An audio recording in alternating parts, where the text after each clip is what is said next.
জীবনটাকে বদলাতে পারি। আমিও যেন সেই সঙ্গে আপনাদের সাথে আমার জীবনটাকে বদলাতে পারি। আল্লাহ যেন সেই তৌফিক আমাদের সকলকে দান করে। সকলে বলেন আমিন।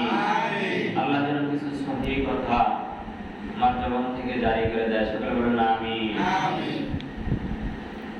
ইনশাআল্লাহ এই মাসটা হলো রবিউল আউয়াল মাস। কিসের মাস? রবিউল আউয়াল মাস। এই মাসে বিশ্বনবী মুহাম্মদ রাসূলুল্লাহ সাল্লাল্লাহু আলাইহি ওয়াসাল্লাম দুনিয়ায় আগমন করেছেন। তিনি 12 রবিউল আউয়াল, যতদূর পাওয়া যায় আর কি, 12 রবিউল আউয়াল সোমবার সুবহে সাদিকের সময় পৃথিবীতে আগমন করেছেন। তা বিশ্বনবী তিনি শুধু বিশ্বেরই নবী নন, তিনি সমস্ত নবীদেরও কি নবী। এই নবীকে যদি কোনো নবী হিসাবে গ্রহণ না করে, তারও আল্লাহ তাআলা নবুয়তি ক্যান্সেল করে দেবেন। বলুন না সুবহানাল্লাহ। এই নবীর সম্মানার্থে আল্লাহ তাআলা কাজ করেছেন। তার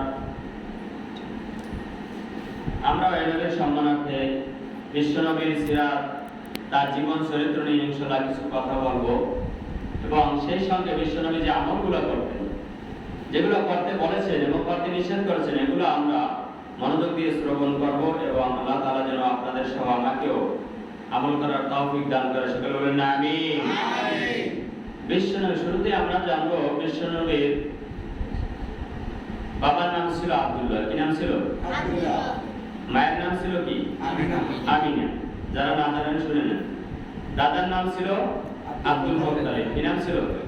মনোযোগ দিয়ে শুনতে হবে। দাদার নাম ছিল কি? Abdul Muttalib. দুধমার নাম ছিল আমিনা। কি ছিল? দুধমা হালিমাতুস সাদিয়া। দুধমার নাম ছিল হালিমা এবং মায়ের নাম ছিল আমিনা।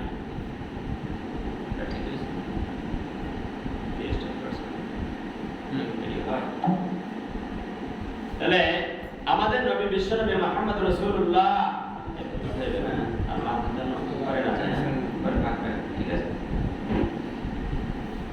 বিশ্বনবী 570 খ্রিস্টাব্দে মক্কার বিখ্যাত কুরাইশ বংশে 12 রবিউল আউয়াল সোমবারে জন্মগ্রহণ করেন। সকলে বলুন আলহামদুলিল্লাহ। বিশ্বনবী সুবহে সাদিকের সময় আসলেন, কিন্তু আল্লাহ তাআলা কি বিচার, রাত বলবো আল্লাহ দিনের রাতের মধ্যে আল্লাহ আপনার হাবিবকে জন্ম দেন, তাহলে আমি রাত ধন্য হয়ে যাব। বলুন না সুবহানাল্লাহ। আবার দিনও দরখাস্ত করবো, আল্লাহ দিনের মধ্যে প্রিয় হাবিবকে দুনিয়া আনেন, জন্ম দেন, তাহলে আমি দিন ধন্য হয়ে যাব। আল্লাহ উত্তম বিচারক কিনা? আল্লাহ এমন ফয়সালা করলেন, সিদ্ধান্ত করলেন যে দিনও নয় রাতে নয়, এমন একটা সময় সুবহে সাদিকের সময় তার হাবিবকে দুনিয়া আগমন করাইলেন। বলুন আলহামদুলিল্লাহ। আমরা আজকে আলোচনার শুরুতে আবারও বলতে চাই, আমরা যে এখানে আসতে পেরেছি, আজকে কত মানুষ সময় সুযোগ থাকা সত্ত্বেও আসে নাই, শয়তানের আড্ডায় বসে আছে। ঠিক না বেঠিক বলেন? এই যে আমাদেরকে আল্লাহ তাআলা আমাদের দিনটা জান্নাতের রাস্তায় উঠিয়ে দিলেন, মসজিদে আসার বসার তৌফিক দান করলেন, এজন্য শুকরিয়া পাওয়ার অধিকারী কে? আল্লাহ। শুকরিয়া করলে খুশি হন কে? আল্লাহ। না শুকরিয়া করলে খুশি হন কে? শয়তান। না শুকরিয়া করলে খুশি হয় কে? শয়তান। আমরা কি শয়তানকে খুশি করব না আল্লাহকে খুশি করব? তাহলে সমস্ত শক্তি উজাড় করে আল্লাহকে জানিয়ে দেন আলহামদুলিল্লাহ। আলহামদুলিল্লাহ বলে কি হয় জানেন?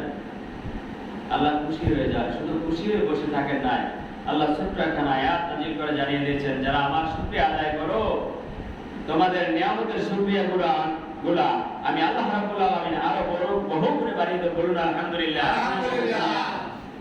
তার নম্বর পারা সূরাতুল ইব্রাহিমের 7 নম্বর আয়াতের মধ্যে আল্লাহ রাব্বুল আলামিন এই কথাটা ঘোষণা করে দিয়েছেন, লা ইন শাকারতুম লাযিদান্নাকুম।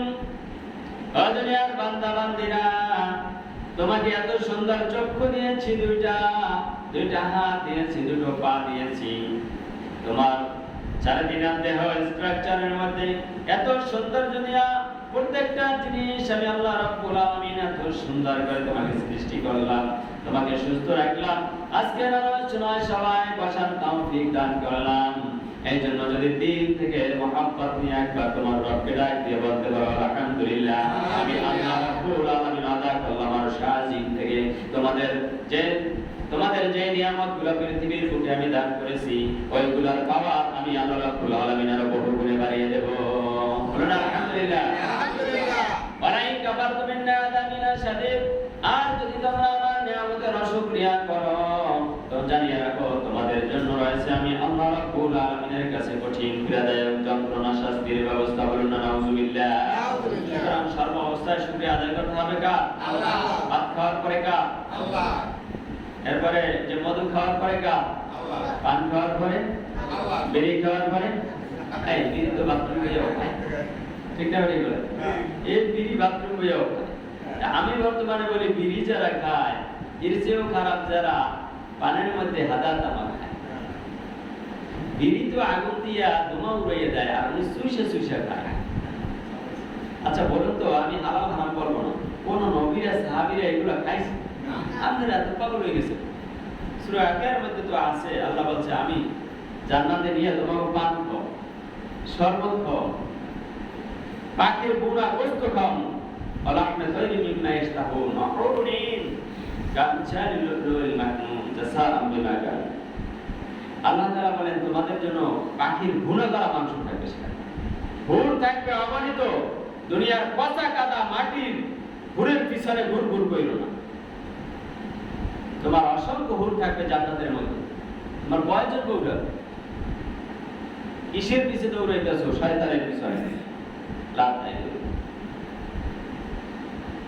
এজন্য আসুন আমরা আল্লাহ রাসূলের আদর্শ গ্রহণ করি। এই মাসটা বিশ্বনবীর জন্মের মাস। বিশ্বনবীর আদর্শই হবে প্রত্যেকটা মুমিন মুসলমানের জীবন আদর্শ। ওঠা বসা, খাওয়া, চাল চলন, নামাজ, রোজা, হজ, যাকাত, দান, সদকা, এগুলা কার ইবাদত? আল্লাহ। তরিকা হবে কার? বিশ্বনবী। তরিকা হবে কার? থিওরি হবে কার? থিওরি হবে বিশ্বনবী, তরিকা হবে বিশ্বনবী, ইবাদত হবে মাওলানা। বিশ্বনবী ইবাদত করছে কার? নবীর ইবাদত করেছেন কার? আল্লাহ। সবাই এক আল্লাহকে সিজদা দিয়েছেন, কিন্তু আমরা ইবাদত করব আল্লাহ, কিন্তু আদর্শ হবে কার? বিশ্বনবী। দাঁড়িয়ে রাখবো কোন তরিকায়?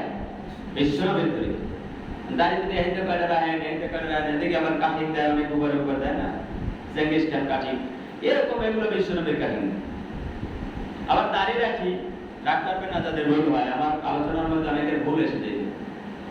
আপনার মেহেদি লাগান বা এ জাতীয় কিছু লাগান, কিন্তু বিশ্বনবী বলেছেন দাড়ি রাখা কি সুন্নাত।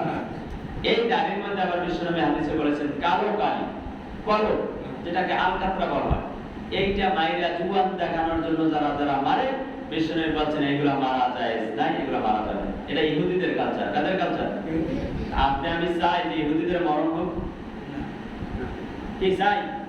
তাহলে অন্য কালার লাগাইতে হইবে। অন্তত বিশ্বনবী বলছে ইহুদিদের সাথে আমাদের কোনো সম্পর্ক থাকতে পারবে না। এই দেশে ইহুদিরা সুদের ব্যবসায়ী ছিল এবং খ্রিস্টানরা এই দেশে এনেছিল মদ, জুয়া, আফিং, হিরোইন, ডাইল, ভুট্টা, যা বলেন এগুলো আছে খ্রিস্টানরা। তাই মদের সাথে তাদের সম্পর্ক হিরোইন, আফিং, ডাইল, ভুট্টা, নেশাবান, দ্রব্য, ইবলিসের খাবার, এইগুলোর সাথে তাদের সম্পর্ক, তাদের মরণ হবে খ্রিস্টানি মরণ। কিসের মরণ? আর ইহুদিরা এনেছিল এই দেশে সুদ। সুদের সাথে তাদের সম্পর্ক আছে। শুধু টাকা লাগাইলে যে সুদ হয় সেটা না, বিভিন্ন bank, BRAC bank, Babul bank, পুরো ব্যাংক যা আছে যেগুলোর মধ্যে সন্দেহ হয় সুদ আছে, এইগুলা খাওয়া সুদ। এগুলো লাগে লেনদেন করা কি? আপনার কেমন? আমি তো খাই না, টাকা তুলেছি, টাকা থুমুকো 5 লাখ তুলেছি, আপনি টাকা তো লাগাইছে সুদে। কে? একজনে চুরি করছে আর আপনি বস্তা জায়গায় দিয়েছে, আপনি কি? আমি টাকা তুলেছি না, তো সব সুদে লাগাইছে ব্যাংকে।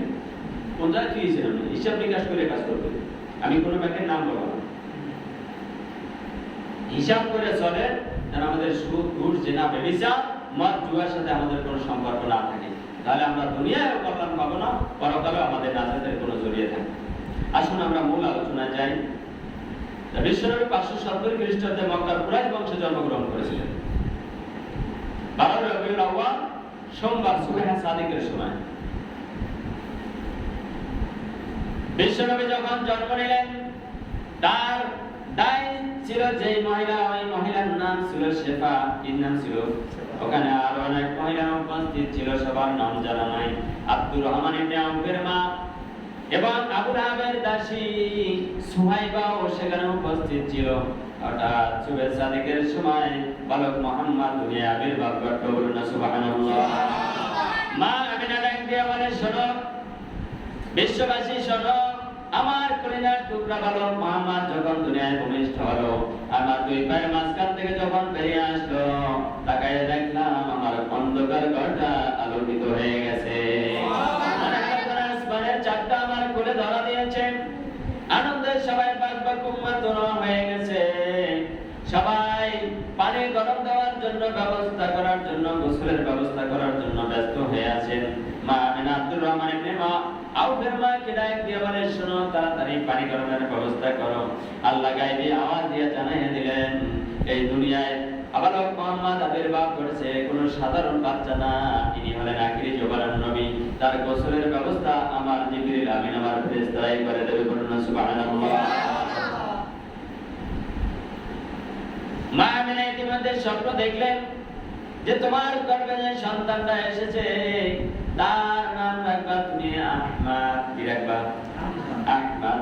মা আমিনা তার পরিচয় টুকরা বালকের নাম রেখে দিলেন আহমদ। সংবাদটা খুব দ্রুত তার শ্বশুর আব্দুল মুত্তালিবের কাছে পৌঁছে দেওয়ার জন্য দূত পাঠালেন। আব্দুল মুত্তালিব দৌড়াইতে বাড়িতে আসলো কাবাঘর থেকে। ঘরের সামনে চৌকাঠের সামনে দাঁড়িয়ে বলল, দাও কলিজার টুকরা নাতিকে আমার হাতের মধ্যে দাও। আব্দুল মুত্তালিব বলেন, যখন আমার নাতিটা কলিজার টুকরা আমার হাতের মধ্যে দিল, মনে হলো যেন আসমানের চাঁদটা আমার কোলের মধ্যে ঝলমল ঝলমল করে।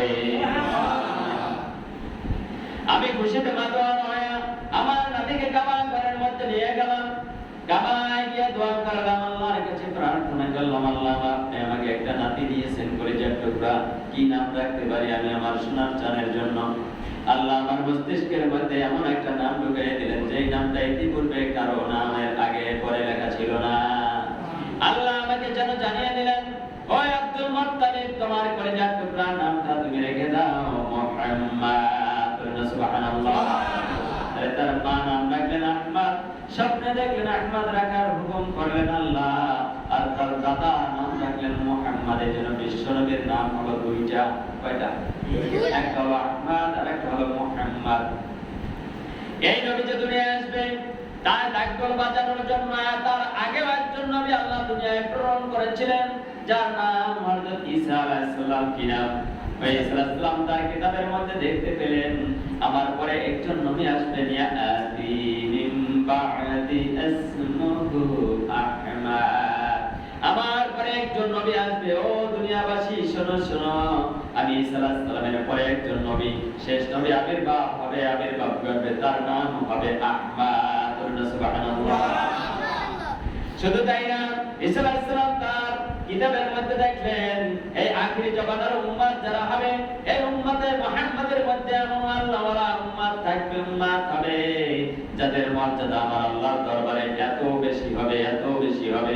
বনি ইসরাইলের অনেক নবীদের চেয়েও তাদের মান সম্মান ইজ্জত মর্যাদা আল্লাহর কাছে অনেক বেশি হবে। বলুন না সুবহানাল্লাহ।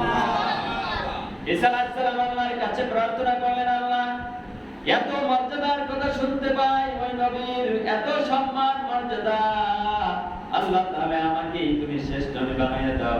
আল্লাহ ডাক দিয়ে বলল, শোনো শোনো ঈসা, এইটা তোমাকে দেওয়া হবে না, এটা আমি আল্লাহ রাব্বুল আলামিন আগেই সেট করে রেখে দিয়েছি। সুবহানাল্লাহ।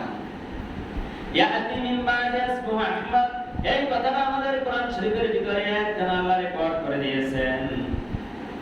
28 নম্বর পারা সূরা সাফের 6 নম্বর আয়াতের মধ্যখানে আছে, ইয়াতি মিন বা'দি ইসমুহু আহমদ, আমার পরে একজন নবী আসবেন, তার নাম হবে আহমদ। সুবহানাল্লাহ।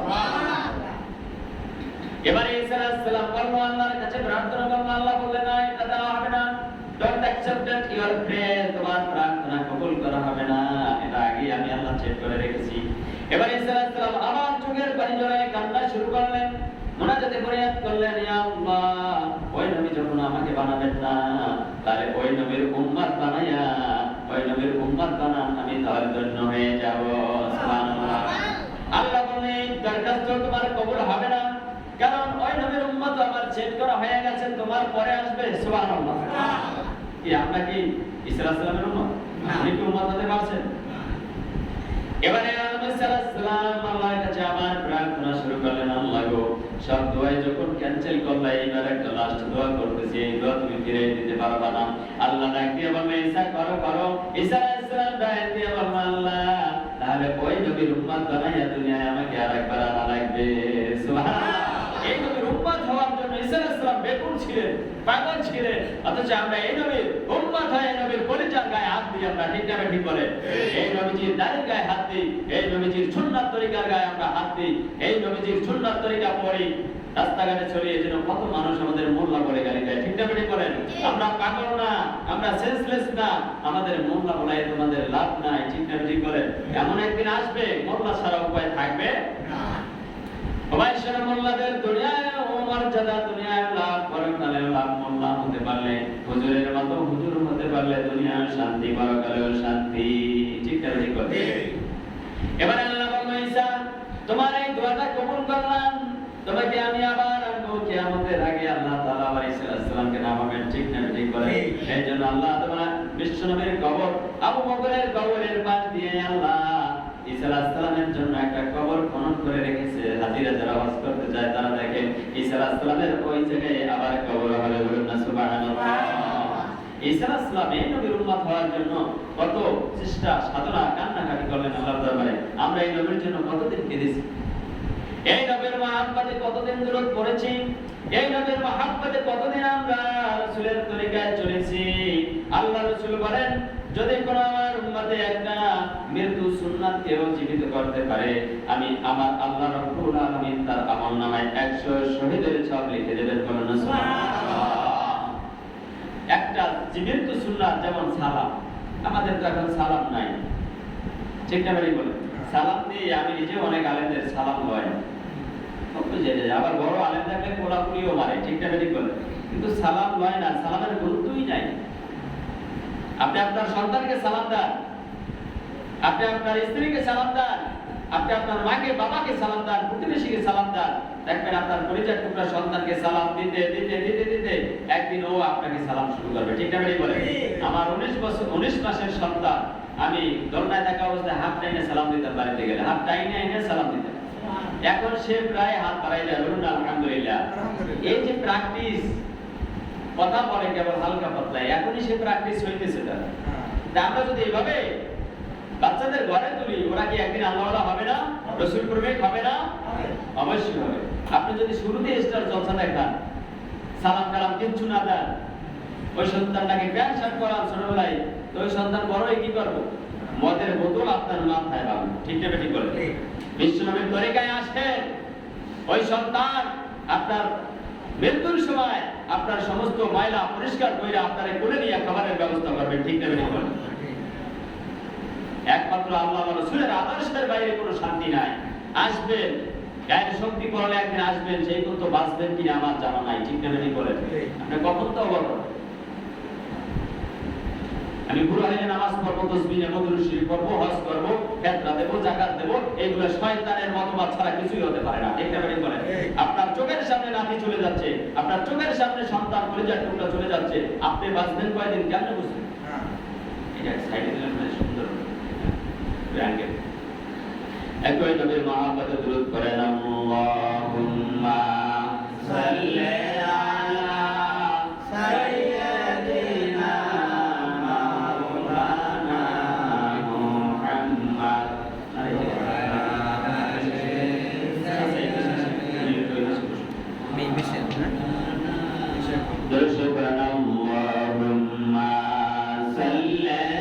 আলা সাইয়্যিদিনা মাওলানা মুহাম্মদ সাইয়্যিদিনা শাফিয়ানা মুহাম্মদ। সমাজ উপস্থিতি, আমরা নবীর মহব্বত নিয়ে আজকে ইনশাআল্লাহ কথাগুলো শুনবো। এই বিশ্বনবী যখন মায়ের গর্ভে আসলেন, গর্ভ থেকে দুনিয়ায় আগমন করলেন, আল্লাহ রাব্বুল আলামিন এত সুন্দরভাবে তাকে দুনিয়ায় প্রেরণ করলেন। সকল বাচ্চা দুর্গন্ধ ছড়াইতে ছড়াইতে আসে, কিন্তু বিশ্বনবী যখন আগমন করেছেন, সুগন্ধে ছড়াইতে ছড়াইতে তামাম বিশ্বটাকে সুগন্ধে পরিপূর্ণ করে দিয়েছেন। বলুন না সুবহানাল্লাহ। শুধু তাই না, সমস্ত বাচ্চাদের পাতলার ব্যবস্থা দরকার হয়। মা বলেন আমার সন্তানকে আল্লাহ রাব্বুল আলামিন গর্ভে থাকা অবস্থায় তাকে পাতলার ব্যবস্থা করে দিয়েছে। সুবহানাল্লাহ। এমনি করে আবু লাহাবের দাসী সুহাইবা এখানে উপস্থিত ছিলেন। আবু লাহাব তার চাচা বিশ্বনবীর চাচার কাছে দাসী সুহাইবা খবরটা পৌঁছে দেওয়ার জন্য দৌড়ে দৌড়ে কাবা ঘরের সামনে গেলেন। গিয়া বললেন, শোনো শোনো, একটা সুসংবাদ আছে। তোমার যে ভাই আব্দুল্লাহ দুনিয়া থেকে বিদায় নিয়েছে, মা আমিনার গর্ভে যে একটা সন্তান ছিল, এই মাত্র দুনিয়ায় ভূমিষ্ঠ হয়েছে। তার নাম রেখেছে তার মা আহমদ। মনে হয় যেন তোমার ভাতিজা আসমানের চাঁদের মতো ঝলমল করতেছে। বলুন না সুবহানাল্লাহ। আবু লাহাব যদি ঈমান আনে নাই, কাফের ছিল, তারপরে ভাতিজার জন্মের কারণে এত খুশি হয়ে গেল, এত আনন্দ হয়ে গেল, আনন্দিত হলো। ওই দাসীকে কি উপহার দেবে দিশা গাছা না পেয়ে সাদা আঙ্গুল জায়গায় বলল, দাসী আজকে থেকে তোমাকে আমি আজাদ করিয়া দিলাম, তোমার আমি স্বাধীন করিয়া দিলাম, তোমার আর গোলামি করতে হবে না আমার। আল্লাহ এত খুশি হয়ে গেল আবু লাহাবের উপরে আঙ্গুলটা জাগানোর কারণে। শুনুন একটা বর্ণনা আপনাদের শোনাই। আবু লাহাব মৃত্যুর পরে তার এক ঘনিষ্ঠ বন্ধু স্বপ্নের মধ্যে দেখতেছে আবু লাহাব জাহান্নামের আগুনের মধ্যে হাবুডুবু খাচ্ছে। তাই বন্ধুরা নিয়ে জিজ্ঞাসা করল, তুমি কেন জাহান্নামের আগুনের মধ্যে ছটফট করতেছো? তোমার ভাতিজা তো মুহাম্মদ সুপারিশ করে জান্নাত দেবে কিয়ামতের মাঠে, ঠিক না ঠিক বলেন? তুমি আজকে জাহান্নামে হাবুডুবু খাচ্ছ কেন? আবু লাহাব তখন ডাইকে বলে, শোনো দোস্ত, সারা জীবন কোরআনের বিরোধিতা করেছিলাম, সারা জীবন নবীর বিরোধিতা করেছিলাম, কোরআনের বিরোধিতা করেছিলাম, কোনদিন কলেমা পড়ে মুসলমান হই নাই। নামাজ ভালো লাগতো না, রোজা ভালো লাগতো না, দান সদকা কিছুই ভালো লাগতো না, পর্দা ভালো লাগতো না, ভালো লাগতো শুধু নারীদের নিয়ে রঙ্গমঞ্চ করা, ঠিক না ঠিক বলেন? সুদ খাওয়া, ঘুষ খাওয়া, আমার ভালো লাগতো শুধু মূর্তি পূজা করা, ড্যান্স ক্লাবে থাকা, নৃত্য অনুষ্ঠানে থাকা, দুনিয়ার এই সমস্ত আরামদায়ক কাজগুলো আমার ভালো লাগতো, কলেমা ভালো লাগতো না, কোরআন ভালো লাগতো না। এই জন্য আল্লাহ রাব্বুল আলামিন আজকে আমাকে জাহান্নামের আগুনের মধ্যে জ্বালাইতেছেন। তবে তোমাকে আমি একটা সুসংবাদ জানাইয়া দিই, বিশ্বনবীর মহব্বতে যে আঙ্গুলটা জন্মের দিন সোমবার জাগাইছিলাম, দাসীকে আজাদ করে দিয়েছিলাম, এই আঙ্গুলটা জাগানোর কারণে আল্লাহ রাব্বুল আলামিন সোমবার যে আমি জাগাইছিলাম, এই জন্য প্রতি সোমবার এই আঙ্গুলটার মাথা দিয়ে জান্নাতের শরবত বের হতে থাকে। সুবহানাল্লাহ। ওই শরবত আমি পান করি আর এত শক্তি পাই, এত আনন্দ পাই, প্রতি সোমবার জাহান্নামের আগুনের আযাবটা আমার একটু কম লাগে শরবত পান করার কারণে। শোনেন বাবাজিরা, আমার জননীরা, যারা আমার মাইকে আমার শুনছেন, আবু লাহাব ঈমান নাই, নামাজি না, রোজাদার না, তারপর নবীর মহব্বতে যদি আঙ্গুল জাগানোর কারণে আঙ্গুল দিয়া জান্নাতের শরবত বের হয়, এই বান্দার বান্দা বান্দিরা যদি নবীর মহব্বত নিয়ে দুনিয়ার বুকে জীবন পরিচালনা করে আর দুরূদ শরীফ পড়ে পড়ে চোখটা ফুলাইয়া ফেলায়, এই চোখের মধ্যে কোনোদিন জাহান্নামের আগুন প্রবেশ করতে পারবে না। আল্লাহ রাব্বুল আলামিন স্পষ্ট করে কোরআনে পাকে এই কথাটা তুলে ধরেছেন। 9 নম্বর পারা সূরা আন-নাহল 64 নম্বর আয়াত, ইয়া আইয়ুহান নাবিয়্যু হাসবুকাল্লাহ ওয়া মান ইত্তাবা'আকা মিনাল মুমিনিন। ও রাসূল, কিয়ামতের মাঠে আপনার কোনো হিসাব নিকাশ লাগবে না, বিনা হিসাবে আপনি আমার জান্নাতের মধ্যে চলে যাবেন। ইয়া আইয়ুহান নাবিয়্যু হাসবুকাল্লাহ ওয়া মান ইত্তাবা'আকা মিনাল মুমিনিন। আর মুমিনদের নারীদের মধ্যে যারা আপনার ইত্তেবা করবে, অনুকরণের কাজগুলো করবে, আপনার বাস্তব জীবন আদর্শ বাস্তব জীবনে আরো আমল করবে, দুরূদ শরীফ পড়ে পড়ে নবীর মহব্বতে রাতটা পার করায় দিয়ে ঘুমা থেকে থাকবে, ওই সমস্ত মানুষগুলোর কিয়ামতের মাঠে আমি আল্লাহ কোনো হিসাব নেব না, বিনা হিসাবে আপনার সাথে আমার জান্নাতে প্রবেশ করবে। ইয়া আইয়ুহান নাবিয়্যু হাসবুকাল্লাহ, হাসবুল হিসাব, আমি কোনো হিসাব নেব না আপনার, আমার ইত্তাবা'আকা মিনাল মুমিনিন। আর মুমিনদের মধ্যে থেকে যারা আপনার ইত্তেবা করবে, অনুসরণ করবে, নবীকে আপনার মহব্বত করবে বেশি বেশি, ওদের কোনো হিসাব নেব না, বিনা হিসাবে আপনার সাথে জান্নাতে প্রবেশ করবে। সুবহানাল্লাহ। একটা উদাহরণ দিলে সুন্দরভাবে বুঝবেন। আপনি যদি ভিভিআইপি মেহমান এমপি সাহেবকে দাওয়াত দেন, প্রধানমন্ত্রীকে আপনার বাড়িতে দাওয়াত দেন, ওই এমপি সাহেবের সাথে যারা ডান পাশে বাম পাশে ভালো ভালো নেতারা থাকে, কোনো গেটের মধ্যে ওই নেতাদেরকেও ধরে না, ঠিক নেবে ঠিক বলেন।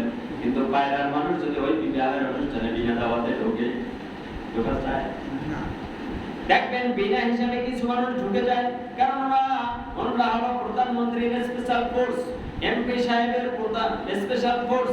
ওনাদের কোনো গেটের মধ্যে ধরাধরি নাই, আরো সালাম দেয়, স্যার ঢোকেন, কি করেন ঢোকেন। এই বিশ্ব নবী হবে আখিরি জামান নবী হবে সাইয়্যিদুন নাস, মানুষের নেতা। আল্লাহ রাসূল হাদিস শরীফের মধ্যে এসেছে, বিশ্ব নবী বলেন আনা সাইয়্যিদুন নাস ইয়াউমাল কিয়ামা, কিয়ামতের মাঠে আমি হব এই মানুষের সরদার নেতা।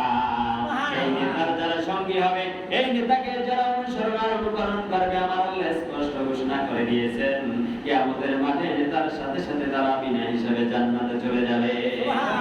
এই নবীর মহব্বত দরকার আছে না নাই? বিশ্ব নবী দুনিয়ায় আসলেন, দুনিয়ায় আসার পরে লালিত পালিত হচ্ছেন দিনের পর দিন, হঠাৎ বড় হতে যাচ্ছে, দ্রুত খুব বৃদ্ধি পাচ্ছে। কিন্তু মক্কায় জন্ম নিয়েছেন, মক্কার আবহাওয়া ছিল উষ্ণ গরম। এই মক্কার গরম পরিবেশের মধ্যে বাচ্চারা তেমন মানসিকভাবে বৃদ্ধি পাইত না। পক্ষান্তরে তায়েফ এবং মদিনা এর আবহাওয়া ছিল একবারে নাতিশীতোষ্ণ, এসির মতো। ওই দেশে যারা যান হজ করার সময় দেখবেন তায়েফের আবহাওয়া খুব ঠান্ডা, মনোরম এলাকা, মনে হয় যেন জান্নাতের বাগিচায় আমরা প্রবেশ করেছি, বলুন সুবহানাল্লাহ। এই জন্য তায়েফের কুর্তা ছিল, মক্কার কুর্তা ছিল। যখন মক্কা ভূমিতে কোনো বাচ্চারা জন্ম নিত, কিছুদিনের জন্য টাকা পয়সার বিনিময়ে তায়েফের মহিলারা, তায়েফের মা বোনেরা এসে ওই বাচ্চাদের লালন পালনের জন্য নিয়ে যেত। তখনকার দিনে হালিমাতুস সাদিয়া, বনু সাদিয়া গোত্রের হালিমাতুস সাদিয়া নামে যে দুধমা ছিল বিশ্ব নবীর, ওই দুধমা ওনারা ছিল খুব গরিব মানুষ, কি ছিল গরিব মানুষ। হালিমাতুস সাদিয়ার স্বামীর নাম ছিল হারেস, তার একটা দুধভাই ছিল বিশ্ব নবীর দুধভাই, যার নাম ছিল আব্দুল্লাহ, এবং ছোট্ট একটা বোন ছিল, বোনটার নাম ছিল সাইমা, কি ছিল সাইমা। এই হারেস রাদিয়াল্লাহু হালিমার স্বামী, তার একটা উটনিও ছিল, উটনিটা ছিল খুব শুকনা শাকনা, ওখানের মধ্যে তেমন দুধ ছিল না, কতগুলা গাধাও ছিল। সবাই গাধার পিঠে উঠে উটনিটার পিঠে চড়ে মক্কায় বাচ্চা নেওয়ার জন্য রওনা দিলেন। কারণ হালিমাতুস সাদিয়া ছিল গরিব মানুষ। দেখবেন গরিবের বাড়ির বিড়াল যে খানা খায়, সেটা গরিবের বাড়ির মানুষও খাইতে পারে না, ঠিক না ঠিক বলে? পোলাও গরমা সপ্তাহে 3 দিন খায়, বড় বিড়ালও খায়, কুকুরও খায়, কিন্তু গরিবেরা একবেলা দিন দিয়া ভাতও তারা স্বপ্ন দেখে না, ঠিক না ঠিক বলে? এই জন্য হালিমাতুস সাদিয়ার উটনিটাও ছিল গরিব, শুকনা শাকনা, ওলানের মধ্যে কোনো দুধ ছিল না। এটা নিয়ে রওনা হলো। আর মধ্যবিত্ত বড় লোক যারা রওনা দিয়েছিল, সবাই আগে আগে মক্কায় চলে আসতো। সমস্ত বড় লোকের বাচ্চাদেরকে বেশি টাকা পাইবে, সেই জন্য বড় লোকের বাচ্চাদেরকে আগে আগে সবাই নিয়ে আবার তায়েফের দিকে রওনা দিলেন। কিন্তু একটা বাচ্চাকে কেউ নিলেন না, যে বাচ্চাটার মাও নাই বাবাও নাই, কি নাই? মাও নাই বাবাও নাই, এতিম অসহায়। এই বালকটাকে কেউ নিলেন না। সবাই বললো যে বালকটা এতিম অসহায়, টাকা পয়সা তো তেমন পাবো না, একটা নেবো না। কিন্তু হালিমাতুস সাদিয়া সারা মক্কা ঘুরে ঘুরে তন্ন করে দেখলো একটা বাচ্চাও পাওয়া যাচ্ছে না। 2-3 ঘন্টা আগেই তারা, কারণ তাদের পুরো সুদৃষ্টিপুষ্ট, সবার আগে দৌড়ে আইয়া সব বাচ্চা নিয়ে গেছে। এখন হালিমাতুস সাদিয়া চিন্তা করে, হায় রে, খালি হাতে যাবো। একটা ইংলিশে কথা আছে, something is better than nothing, মানে নাই মামার চেয়ে কানা মামাও ভালো।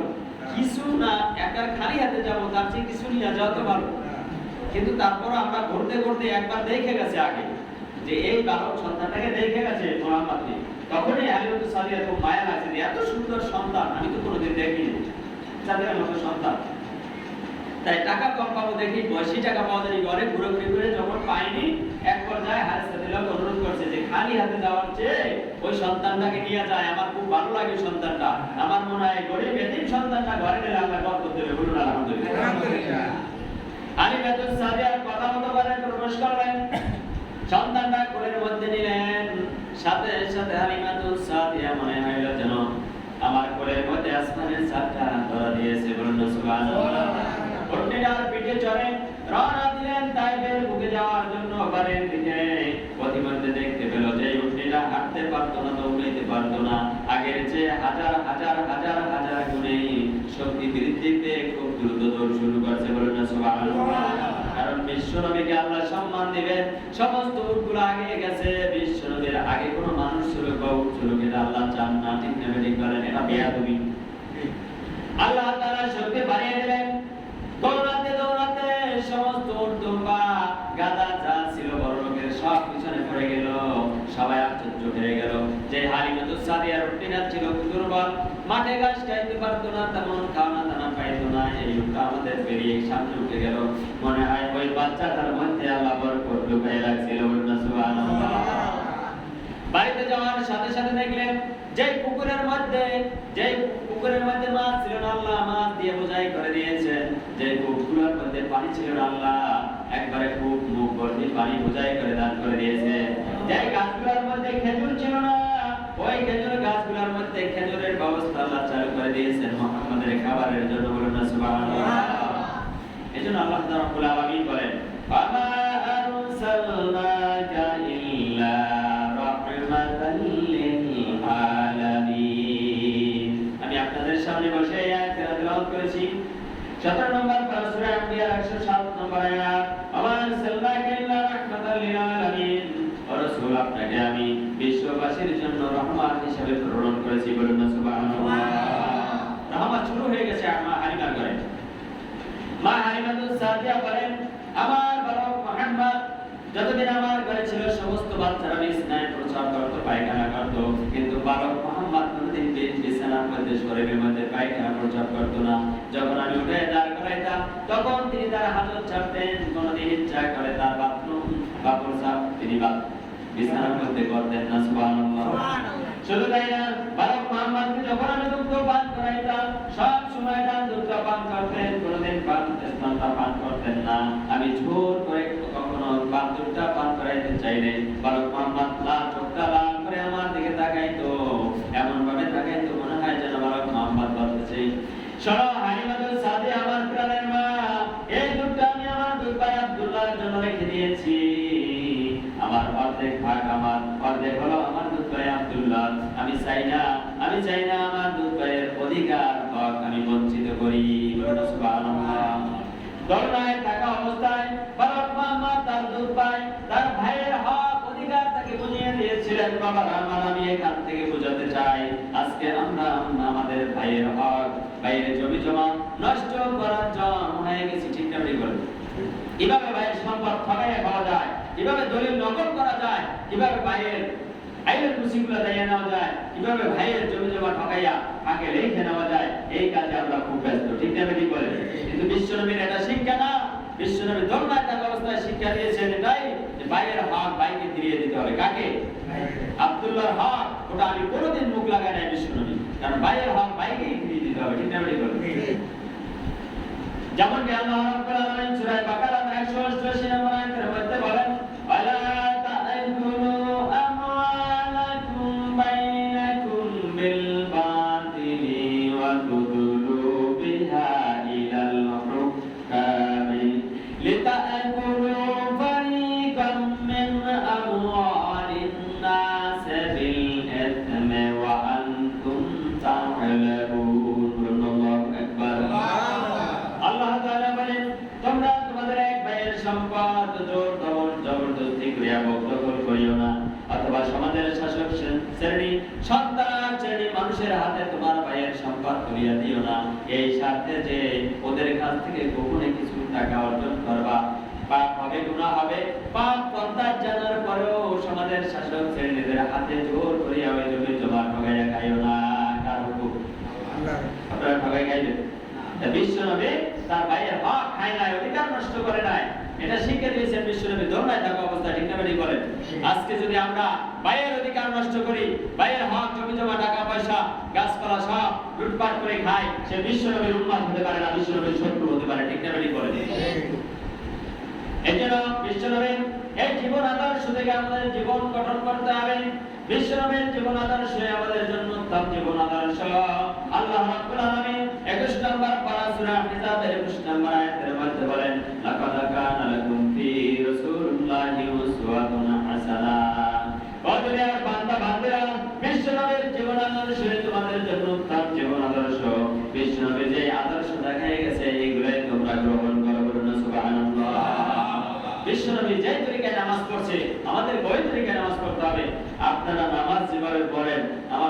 সময় আমার ভয় হয় যে এই নামাজ জাহান্নামের জ্বালানি হয় কি, ঠিক না বেরিয়ে বলেন? নামাজ পড়েন কার জন্য? আল্লাহ। কিন্তু সেই নামাজ যাদের না হয় আল্লাহ তাদের উপরে অভিশপ্ত করে। ফাওয়াইলুল লিল মুসাল্লিন, স্পষ্ট কথা। সূরা মাউন, ঠিক না? সূরা মাউনের ভিতরে আপনারা অনেকেই সূরাটা পড়েন, আরাইতাল্লাযী কাযযাবা পড়েন না আপনারা নামাজ? ফাওয়াইলুল লিল মুসাল্লিন, ওই সমস্ত মুসাল্লিদের উপর আমার লানত, আমার গজব, আমার অভিশাপ। কে বলছে? আল্লাহ। আল্লাযীনা হুম আন সালাতিহিম সাহুন, যারা নামাজে অপরগ, তাড়াহুড়া করে, কি করে নিজেই জানে না। রুকুর মধ্যে যাইয়া সুবহানাল্লাহ কয় না, নাউযুবিল্লাহ কয়, কিছুই নিজে বুঝে না। ফটাফট করে রুকু মারে, সিজদা করে, আছে না ভাই? এটা কি বিশ্বনবীর তরিকা? না। বিশ্বনবীর আদর্শ যে গ্রহণ করব, বিশ্বনবীর তো দেখি নাই, কিন্তু তার হাদিস কোরআন তো আছে। সহিহ বুখারীর প্রথম খণ্ড 774 নম্বর হাদিস, আনিল বারাই ক্বালা কানা সুজুদুন নবী সাল্লাল্লাহু আলাইহি ওয়াসাল্লাম ওয়া রুকুউহু ওয়া কুউদুহু বাইনাস সুজদাতাইনি করিবাম মিনাস সাওয়া'i। আলহামদুলিল্লাহ। বারা রাদিয়াল্লাহু থেকে বর্ণিত হাদিস, বিশ্বনবী যখন রুকুতে যেতেন, রুকু থেকে উঠে দাঁড়াতেন, সিজদায় যাইতেন, দুই সিজদার মাঝখানে উঠে বসতেন, পুরোটাই সমান, প্রায় সমান বাইনাস সুজদাতাইনি করিবাম মিনাস সাওয়া'i, সমান দাঁড়াতেন। বলুন সুবহানাল্লাহ। সিজদায় যতক্ষণ বসে ততক্ষণ, রুকুতে যতক্ষণ সোজা হয়ে দাঁড়ায় থাকতেন ততক্ষণের নাম হলো নামাজ। এর নাম কি? কমপক্ষে 3 বার সুবহানা রাব্বিয়াল আযীম, সুবহানা রাব্বিয়াল আ'লা।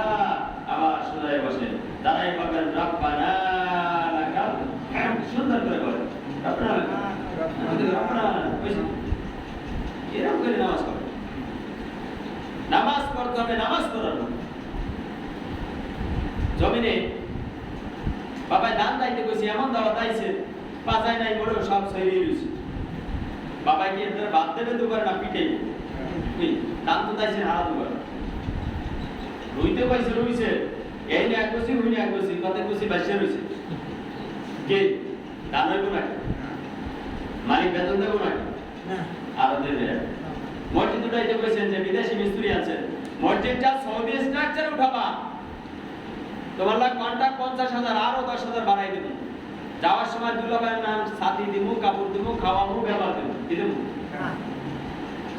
উঠানোর লাগলা, বৃষ্টি আইছে পর পানি ঝরা শুরু করছে। কি ঝরে? মসজিদে পানি ঝরে। টাকা পাইবে কয়টা? পিটান পাইবে কয়টা? বুঝেন না কেন? নিজেকে বিচারটা ভালো বুঝেন, আল্লাহ বিচার করবে, এটা কি অন্যায়? আপনার নামাজ পড়তে বলছে, নামাজ আল্লাহর ইবাদত, কিন্তু তরিকা হবে কার? বিশ্বনবীর তরিকা। কার তরিকা? বিশ্বনবীর তরিকা। গাড়ি চালাইতে কইছে পাম্প পাইতে, চালান টাইম বিদ্যুৎ ট্রাক লই নামছে, মোটরসাইকেল লই নামছে। কি গজব আছে না নাই? অ্যাক্সিডেন্ট আছে না নাই? প্রত্যেকটা জিনিসের আদর্শ থিওরি আছে না নাই? আমরা নামাজ পড়ে একটা থিওরি আছে, বিশ্বনবী মুহাম্মদুর রাসূলুল্লাহ নবী যে তরিকায় নামাজ পড়তেন, আমাদের ওই তরিকায় নামাজ পড়তে হবে। তাহলে বিশ্বনবী হাদিসে বলেছে যে তিনি রুকু এবং সিজদা, দুই সিজদার মাঝখানে বসা, রুকু দিয়ে দাঁড়াইয়া, সোজা হয়ে দাঁড়ানো, রুকুতে যতক্ষণ থাকছেন দাঁড়াই থাকতে হবে ততক্ষণ, সিজদায় ছিলেন যতক্ষণ, বসে থাকবেন ততক্ষণ। এর নাম নামাজ। এর নাম কি? দুনিয়ার সব চিন্তা ফিকির বাদ দিতে হবে। আল্লাহ বলছে ফাওয়াইলুল লিল মুসাল্লিন, ওই সমস্ত মুসল্লিদের উপর আমার গজব, লানত আর শাস্তি।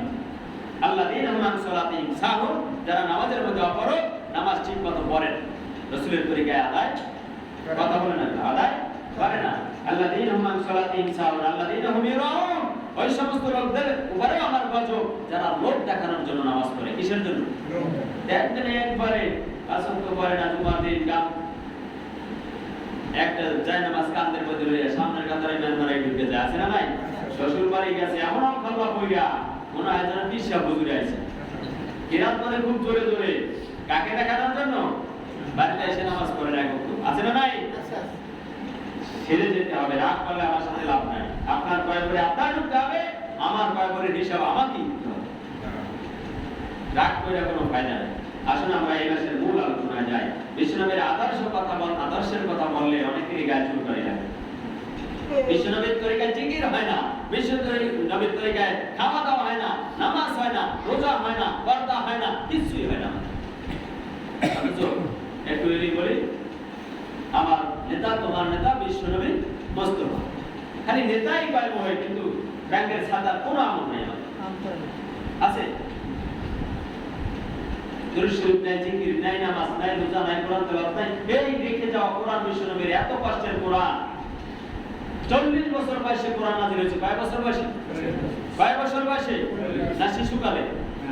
40 বছর বয়সে যদি কোরআন পড়তে পারে, গোটা কোরআন তার জেহেনের ভিতরে, ঠিক না ভাই বলেন? 24 ঘন্টা কোরআন রিসার্চ করছে। আপনারা এখন পুরো হয়ে গেছে কি আমি কি কোরআন পড়া পারি? আছে না নাই? এমন কোরআন পড়া সম্ভব? তোরা বল। সূরা মুলক যদি কেউ প্রতি রাতে একবার তেলাওয়াত করতে পারে, আল্লাহ রাসূল বলেছেন কবর থেকে শুরু করে জান্নাত পর্যন্ত সূরা মুলক তাকে প্রবেশ করায় দেবে। সুবহানাল্লাহ। একটা পাখির রূপ ধারণ করে সূরা মুলক ওই মুদ্দারের কবরে যাইয়া বুকের উপরে পড়ে তাকে ডানা থাকবে, দুইটা বাতাস করতে থাকবে। বলুন সুবহানাল্লাহ। এত বড় ক্ষমতা আল্লাহ কোরআনকে দিয়েছে। কোরআন কার মুখের কথা? বিশ্বনবী বলেছেন এই সূরা মুলক একটা পাখির রূপ ধারণ করে তার কবরে পড়ে থাকবে, ভিতরে কবরে বুকের উপরে বাতাস করবে, মনে হবে যেন কবরটা এসি হয়ে গেছে, জান্নাতের টুকরো হয়ে গেছে। ওই এমন ঘুম ধরে দুলামে এমন। যখন ফেরেশতা আসবে সুয়াল জব করার জন্য দূর থেকে ডাক দিয়ে বলবে সাবধান, ডাকু আওয়াজ করবি না, আমার দোস্ত ঘুম সাইজ করে রাখবে।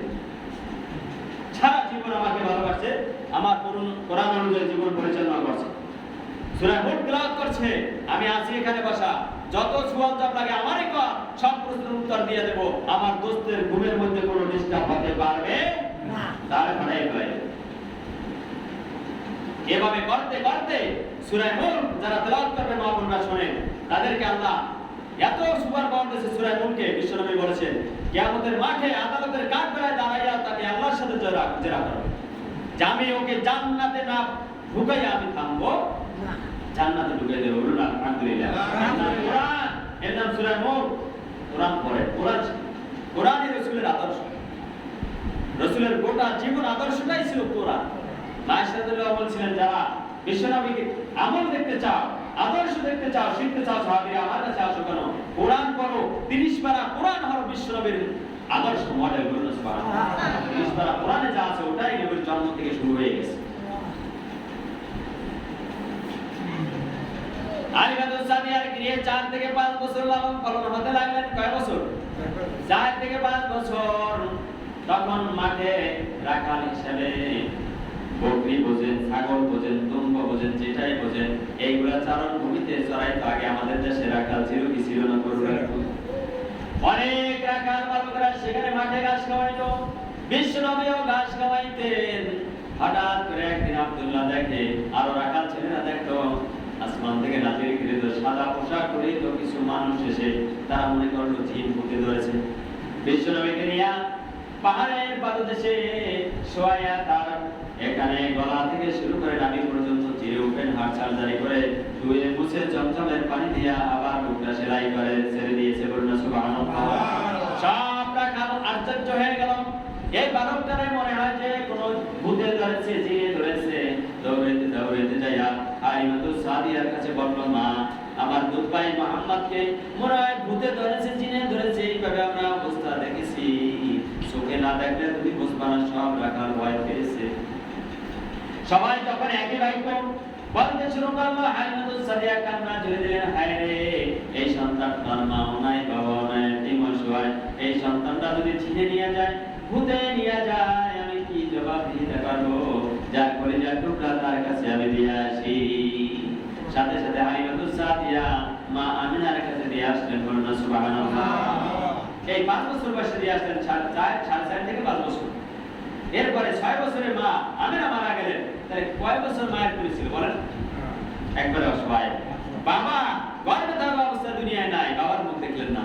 মা আসার পর 2-1 বছর লালিত পালিত হওয়ার সাথে সাথে দয়াল নবীর মাও চলে গেলেন।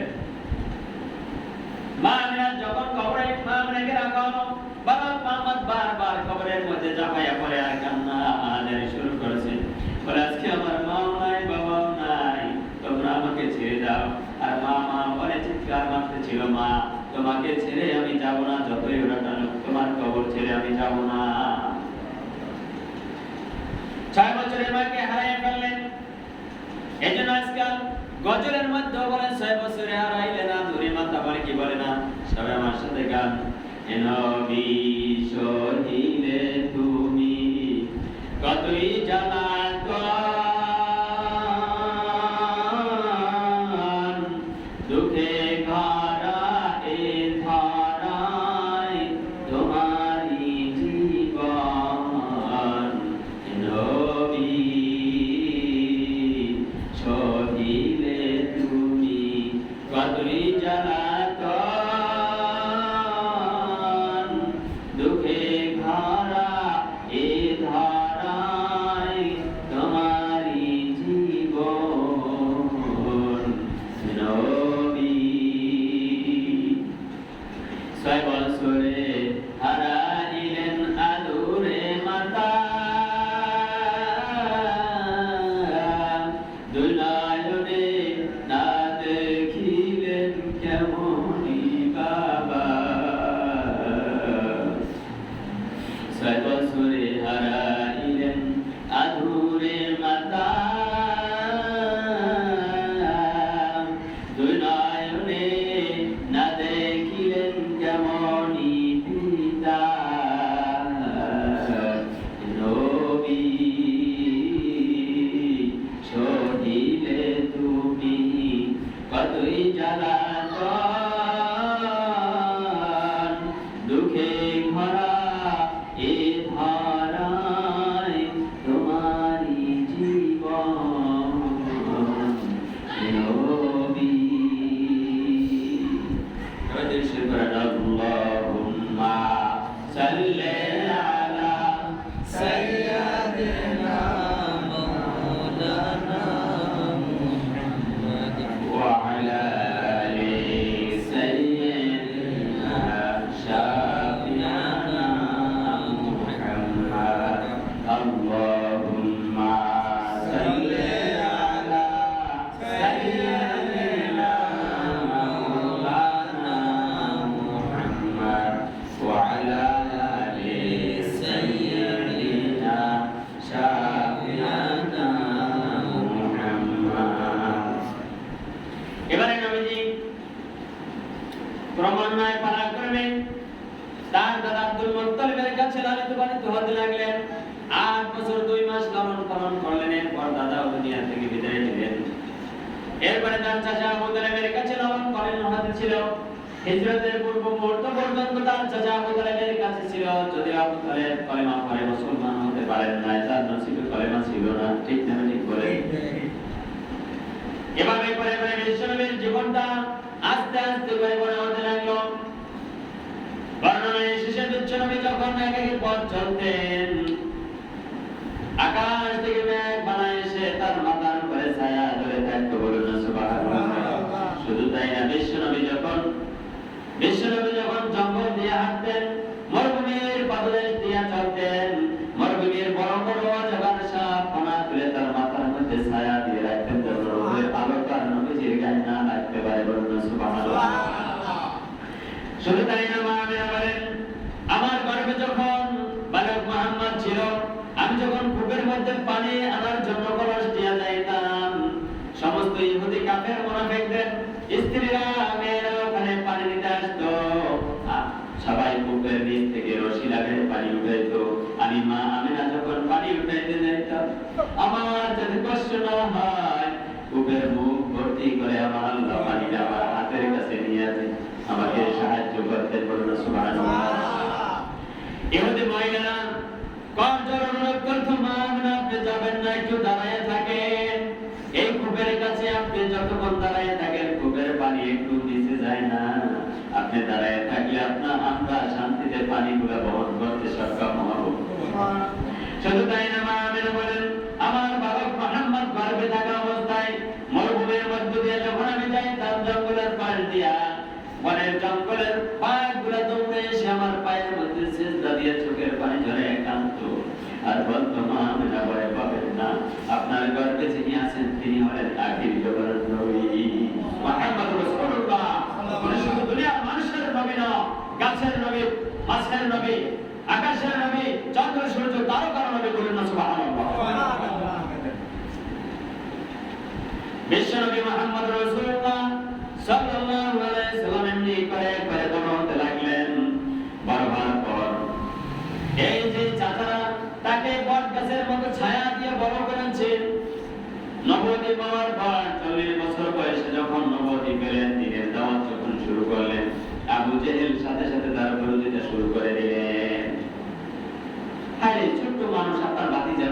ছিল, খুব ভালো ছিল, বড় হয়েছে পর পায় চাচা জুয়া খেলাইয়ে না, মাদ্রাসা পড়ে চাচা জুয়া খেলাইয়ে না, চাচা নামাজ পড়েন না, এটা এরকম করেন না, মসজিদের সামনে আজান দেয় আপনি কান করে চলে যান, ইচ্ছা করে নামাজ সাল্লাহ তো রাসূলুল্লাহ বলেছে কাফের হয়ে যায়। আমার কাফের কইলি বুঝেন না, কোরআন হাদিস বলে কাফের, আপনাকে কাফের বলাতে রাখ করে যান। আপনি শরীয়তের খাতায় মুসলমান নাই যদি ইচ্ছা করে নামাজ ত্যাগ করেন। আপনি দুনিয়ার খাতায় মুসলিম লিখতে পারবেন আপনার হাতের ক্ষমতার জন্য, কিন্তু আল্লাহ রাসূলের তরিকায় আপনি মুসলিম থাকেন না ইচ্ছা করে নামাজ ত্যাগ করলে। ঠিক না বেশি বলেন? মান তারাকা সালাতান মুতাআম্মিদান ফাকাদ কাফার। যে ব্যক্তি ইচ্ছা করে নামাজ ছেড়ে গার বাঁকা করে চলে মসজিদের পাশ দিয়া, আজান হওয়ার পরে আল্লাহ রাসূল বলেন ওই লোকটা কাফের হয়ে যায়। নাউযুবিল্লাহ। নাউযুবিল্লাহ। তওবা করতে হবে, মসজিদে এসে নামাজ পড়তে হবে। আবু জাহেলের বিরুদ্ধে যখন কথা বলা শুরু করলাম, মূর্তি পূজার বিরুদ্ধে কথা বলা, চাচা মূর্তি পূজা চলবে না, আল্লাহর ইবাদত করতে হবে, গোলামি করতে হবে, সিজদা দিতে হবে, কোন সুদ ঘুষ জেনা ব্যভিচার চলবে না, মদ চলবে না, হিরোইন চলবে না। গোটা মক্কার মধ্যে কলেজ ভর্তি মদ শরীফ তারা পান করতো। আল্লাহ রাসূল যখন মদের বিরুদ্ধে কথা শুরু করলেন, 360টা মূর্তির বিরুদ্ধে কথা শুরু করলেন, আবু জাহেল আর শেষ রক্ষাটুকু তার ভাতিজাকে দিলেন না, মারতে শুরু করলেন। এক পর্যায়ে বর্ণনা এসে তার গলার মধ্যে বিশ্বনবীর গলার মধ্যে গামছা লাগাইয়া তাকে মারতে মারতে জমিনের মধ্যে ফেলাইয়া দেয়। বলুন নাউযুবিল্লাহ মিন যালিক। এই কুকুরটাই মারতে মারতে জমিনের মধ্যে বিশ্বনবীকে আহত করে। রক্তাক্ত শরীর, বিশ্বনবীর চেহারা ছিল না, আসমানের চাঁদের চেয়ে সুন্দর ছিল আপনার আমার দয়াল নবী। মায়েশা রাদিয়াল্লাহু করেন, যারা ইউসুফ আলাইহিস সালামকে দেখে যেই নারীরা লেবু কাটতে কাটতে নবী ইউসুফের দিকে তাকাইয়া হাতের আঙ্গুল কেটে ফেলেছিল, দুনিয়ার ওই নারীরা যদি আমার কলিজার টুকরা স্বামী বিশ্বনবীকে দেখতে পেত, লেবু কাটতে কাটতে হাত কাটতে কাটতে কলিজা কেটে ফেলতো, তারপরও বেহুশের মতো তাকাইয়া থাকতো বিশ্বনবীর দিকে। বলেন না সুবহানাল্লাহ। ওই নবীজিকে আপনার আমার দয়াল নবীকে মারতে মারতে জমিনের ভিতরে ছাড় মেরে ফেলাইয়া দিল, রক্তাক্ত করে ফেললাম। এই লিটন দুলো ভাই ঘুমায়, ঘটনা এই ঘুমায় না আপনারা? নবী ঘুমায় নাকি? নবীর মা বাপ তাকে ঘুমায়? নবীর আশিক যারা খোঁজ খবর নিয়ে দেখেন আগে যুগে ছিল, ঘুমায় না, রাত ভর ইবাদত করছে। ঠিক না? এক চুম্মা ঘুম ইবাদত, আমরা খালি ঘুমায়। মসজিদে আসলে বেশি ঘুমায়, ইংলিশ যায় কথা বলে না শুনুন, ও খালি ঘুমাবে। যেরকম আইসে হেরম যাবে বাটো খালি। ঠিক না বলি বলে? এ ওয়াজে হইছে হুজুরের খুব মজা হইছে। কি কইছে? ও হ্যাঁ তো মনে ঘুমাই গেল, বুঝলেন? এরকম বলে ভাই ঘুমান যাবে না। সামনে জিকির করেন লা ইলাহা ইল্লাল্লাহ। বলে সামনে লা ইলাহা ইল্লাল্লাহ, সামনে লা ইলাহা ইল্লাল্লাহ, লা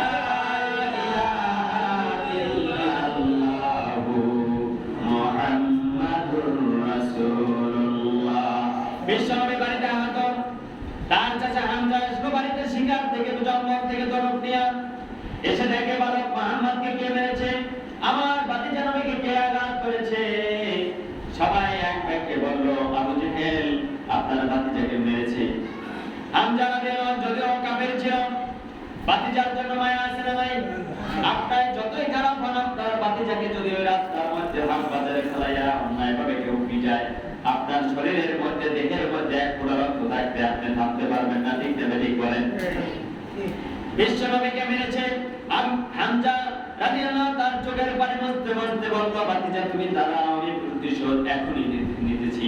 আমাকে তো আবু জাহেল চেনে নাই, বিশ্বনবী তোমার বাবা নাই মা নাই, আমরা চাচা তো আছি, কষ্ট পাওয়ার কিছুই নাই, কান্না করিও না। হামজা দৌড় দিয়ে আবু জাহেলের বাড়িতে ছুটে গেলেন। ওই আবু জাহেল তুমি কোথায়? আমার ভাতিজাকে তুমি আঘাত করেছো, মেরেছো, রক্তাক্ত করে দিয়েছো, চোখ লাল করে দিয়েছো। আবু জাহেল বলে অবশ্যই, আমি তো বাঘের বেটা বাপ, আমার বাঘের বেটা বাঘ, আমার সামনে মূর্তির বিরুদ্ধে কথা চলবে না, একবার সামনে ইবাদত বন্দেগী চলবে না। আমি নিজের হাতে তোমার ভাতিজাকে আঘাত করেছি। বলুন নাউযুবিল্লাহ। নাউযুবিল্লাহ। হামজা সহ্য করতে পারলেন না, ধনুক দিয়ে এমন ধরে আঘাত করলেন তীর দিয়া, আবু জাহেলের মাথাটা তাস করে ফাটাইয়া দিয়া জমিনের মধ্যে ফেলাইয়া দিয়া সাথে সাথে বাঘের বাচ্চার মতো হামজা বাড়িতে ছুটে আসলেন। কলিজার টুকরা ভাতিজাকে কোলের মধ্যে নিয়া মাথাটা মোর বুপারে লাগাইয়া দিয়া চোখের পানি ছেড়ে দিয়ে বলে ভাতিজা প্রতিশোধ নিয়ে এসেছি, ভয় পাইও না, যতদিন তোমার চাচারা বেঁচে আছে তোমার গায়ে যদি একটা পাথর কেউ নিক্ষেপ করে গোটা মক্কা মদিনার পাহাড় উঠে তাদের মাথার উপরে মেরে দেব। এই ধনুকের আঘাতে আমি আবু জেহেলের মাথাটা ফাটাই দিয়ে এসেছি রে ভাতিজা, তুমি খুশি হয়ে যাও, মুস্কি হাসি দাও। সুবহানাল্লাহ। বিশ্বনবী আরো চোখের পানি আরো ঝরাতে লাগলেন, আরো বেশি বেশি কাঁদেন, কারণ বিশ্বনবী তো আঘাত দেওয়ার জন্য আসে নাই। ওমা আরসালনাকা ইল্লা রাহমাতাল লিল আলামিন। নবী আপনাকে আমি বিশ্ববাসীর জন্য করুণা দয়া রহমত হিসেবে প্রেরণ করেছি, মারার জন্য না। সমস্ত মানুষগুলারে জাহান্নামী মানুষগুলারে জান্নাতি বানাইয়া জান্নাতে ঢোকানোর জন্য পাঠাইয়া দিয়েছি। সুবহানাল্লাহ। বিশ্বনবী বলেন শোনো শোনো, চাচা জানে বলে তখন যা বলবো আমি শুনলাম, আমি ততক্ষণ পর্যন্ত খুশি হতে পারবো না, হাত দিতে পারবো না যতক্ষণ পর্যন্ত না তোমার জবানে জারি হবে ঈমানের কালিমা, ততক্ষণ পর্যন্ত আমি সন্তুষ্টি হতে পারবো না। তুমি প্রতিশোধ নিয়েছো এতে আমি খুশি না, তুমি যদি ঈমান আনায় আল্লাহর উপরে আমি তাতেই খুশি হয়ে যাব। সুবহানাল্লাহ। হামজা আশ্চর্য হয়ে গেল, হায় রে হায়, বাপ রে বাপ, কি বলতেছে আমার ভাতিজা, তো কোনো সাধারণ মানুষ নয়, প্রতিশোধ দিলে তো মানুষ হাসি পায়, কষ্ট ভুলে যায়। আর বিশ্বনবী আরো বেশি করে কাঁদেন আর বলেন এতে আমি খুশি না, যদি আপনি মুখে জবানে জারি করেন লা ইলাহা ইল্লাল্লাহ, এতে আমি খুশি হয়ে যাব। এ তো কোনো সাধারণ মানুষ হবে না, অবশ্যই ইনি আল্লাহ রাসূল ছাড়া কিছুই হবে না। আমি সাক্ষী দিলাম নবী, ও ভাতিজা আপনার ডান হাতের উপরে আমার হাতটা লাগাইয়া পড়াইয়া দেন, আশহাদু আল্লা ইলাহা ইল্লাল্লাহু ওয়াহদাহু লা শারীকা লাহু ওয়া আশহাদু আন্না মুহাম্মাদান আবদুহু ওয়া রাসূলুহু। সুবহানাল্লাহ। কলেমা পড়ে মুসলমান হয়ে গেলেন। বিশ্বনবী দেখেন লাঠির দ্বারা তরবারির দ্বারা কলেমা প্রচার করেন না, ঠিক না বলেন, তার বিনয় নম্রতা, তার ভালোবাসা, তার ধৈর্য দিয়া গোটা বিশ্বকে জয় করে দিয়েছে, ঠিক না বলেন। মক্কা, শুধু মক্কা না, মক্কা থেকে শুরু করে মদিনা পর্যন্ত হিজরত করে মার খেতে খেতে খেতে খেতে তাইফের ময়দানে রক্তাক্ত হয়ে দ্বীনের দাওয়াত দিয়েছে, ঠিক না বলেন।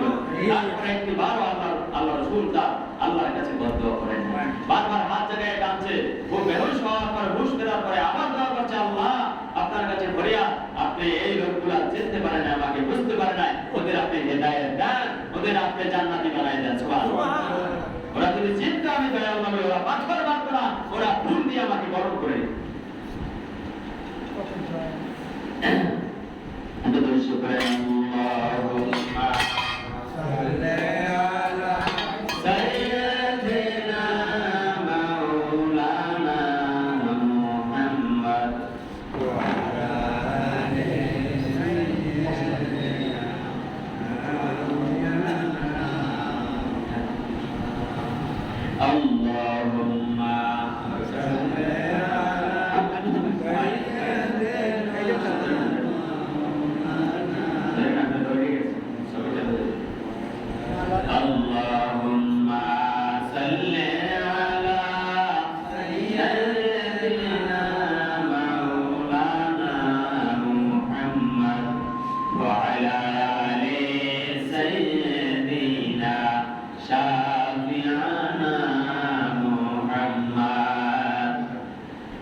এবারে প্রতিশোধ দিতে চাইয়া উনি কবরে পড়ে গেল, কালেমা পড়ে মুসলমান হয়ে গেলেন, ঠিক না বলেন। এমনি করে বিশ্বনবী মুহাম্মদ রাসূলুল্লাহ মা খাদিজাকে নিয়ে বিবাহ করেছিলেন যখন, তখন বিশ্বনবীর বয়স ছিল কত বছর? 25 বছর। আলহামদুলিল্লাহ।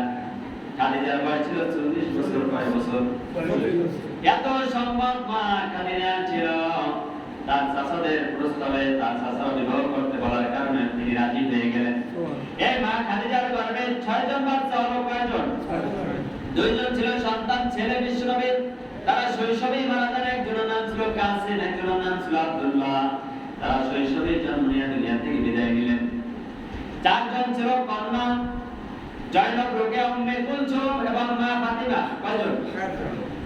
নবীজির জীবদ্দশায় 3 জন দুনিয়া থেকে বিদায় নিলেন, একজন বেঁচে ছিলেন, যার নাম হলো জান্নাতের সর্দার মা ফাতিমা, বলুন আলহামদুলিল্লাহ। মা ফাতিমাকে বিবাহ দিলেন। তার একজন বিশিষ্ট সাহাবী ছিল চারজন। কয়জন? আবু বকর, ওমর, ওসমান, আলী। এর মধ্যে দুইজন হলো তার জামাই এবং দুইজন হলো তার শ্বশুর, বলুন আলহামদুলিল্লাহ। আলী রাদিয়াল্লাহু এবং ওসমান রাদিয়াল্লাহু দুইজন ছিল তার জামাই এবং ওমর রাদিয়াল্লাহু আবু বকর রাদিয়াল্লাহু এই দুইজন ছিল শ্বশুর। ওসমান রাদিয়াল্লাহু ছিল জামাই আর আলী রাদিয়াল্লাহু ছিল কি? জামাই। আলী রাদিয়াল্লাহুর কাছে বিবাহ দিলেন মা ফাতিমা। যেদিন মা ফাতিমাকে আলী রাদিয়াল্লাহুর কাছে উঠাই দিলেন, এখান থেকে শিক্ষণীয় বিষয় আমাদের সবার, আমরা যখন কন্যা সন্তান বিবাহের পর কি করতে হবে, শিখতে হবে নবীর আদর্শ থেকে। ঠিক না ঠিক বলেন? বিশ্বনবী ডাক দিয়ে বললেন, মা ফাতিমা, এতদিন আমার গৃহে ছিলা, যা চাইছো সব আমি পূরণ করেছি, আমি সাধ্যমতো চেষ্টা করেছি। এখন আমি এমন একজন আল্লাহওয়ালা যুবকের হাতে, বরের হাতে তোমাকে তুলে দিতেছি আলী রাদিয়াল্লাহু, যার ঘরে এক বেলা পাক হলে দুই বেলা পাক হয় না, কিন্তু তিনি আল্লাহওয়ালা। ঠিক না ঠিক বলেন? বিশ্বনবী দেখেছেন আল্লাহওয়ালা কিনা, দিনদারিত্ব আছে কিনা। কিন্তু তোমার কাছে একটা নসিহত, তুমি আমার পরিবার টুকরা জামাইয়ের কাছে জামাই দিতে পারবে না এমন অভাব, এমন অভাবনীয় চাহিদা পূরণের জন্য যদি এমন কোন জিনিস চাও, তাই না? আমার শাড়ি দেওয়া লাগবে ৫,০০০ টাকা, সোনা দেওয়া লাগবে ১,০০০ টাকা, স্ত্রীরা চাই কি চায় না? আরে হক মেদাবাড়ি রিলেটেড মেদার বউ ৫,০০০ টাকা শাড়ি পরে, তোমার ২,০০০ টাকা ঈদে না দিলে তোমার একদিন আমার একদিন, কি পায় কি পায়? স্বামীর আছে না নাই এটা দেখে।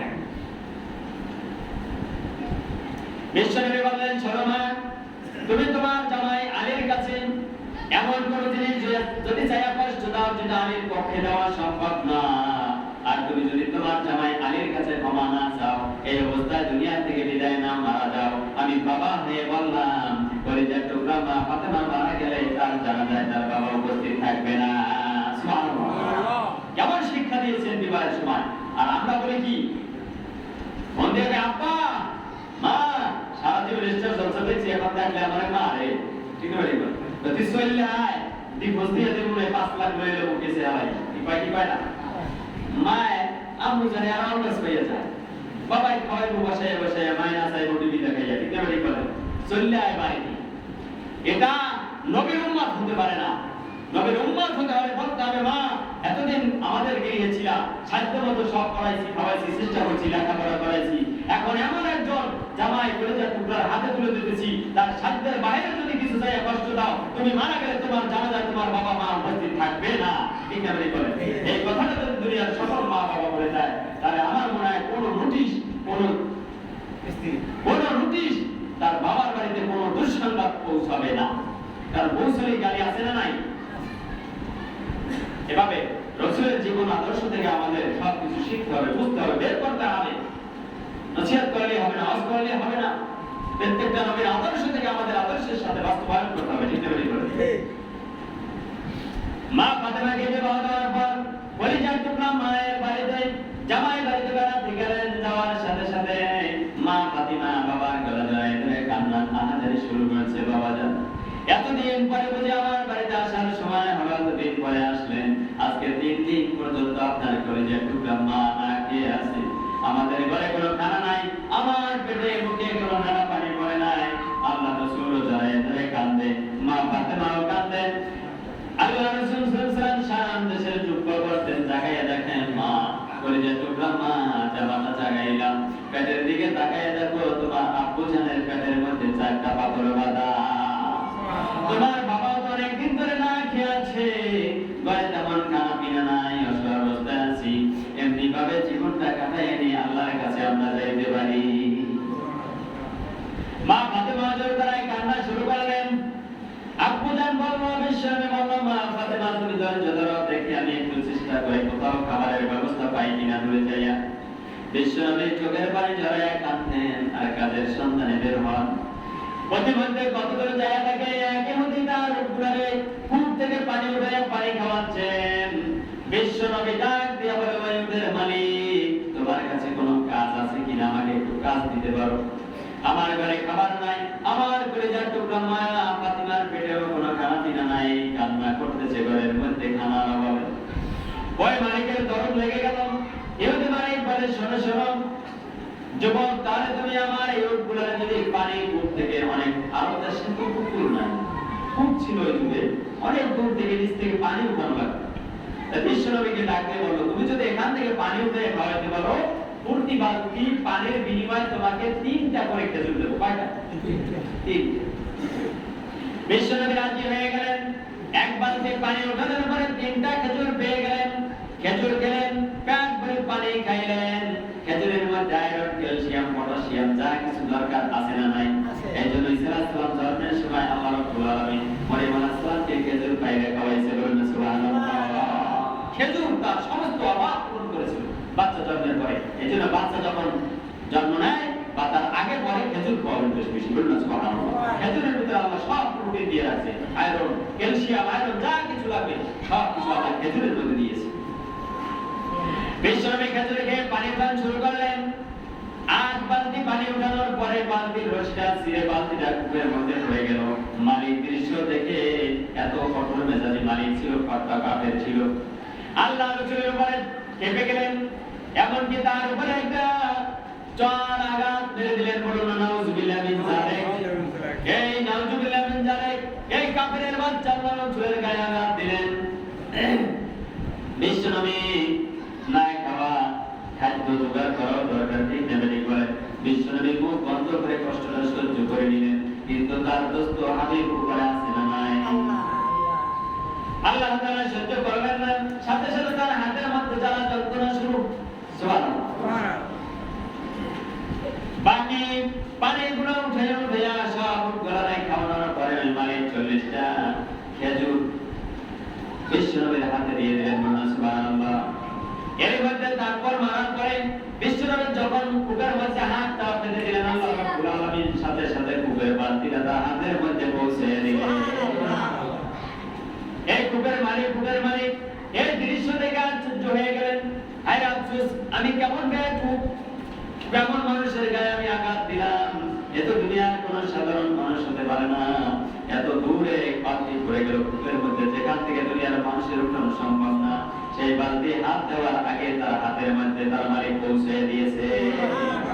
এত কোন সাধারণ মানুষ হবে না, পৃথিবীর কোন মহামানব অবশ্যই হয়ে যাবে। এই চিন্তায় অস্থির 40টা খাদ্য দেওয়ার পর বিশ্বনবী হারিয়ে নিয়ে তার বাড়িতে চলে গেলেন। মা ফাতেমাকে খাওয়ালেন, সবাইকে হৃষ্টপুষ্ট হয়ে গেলেন।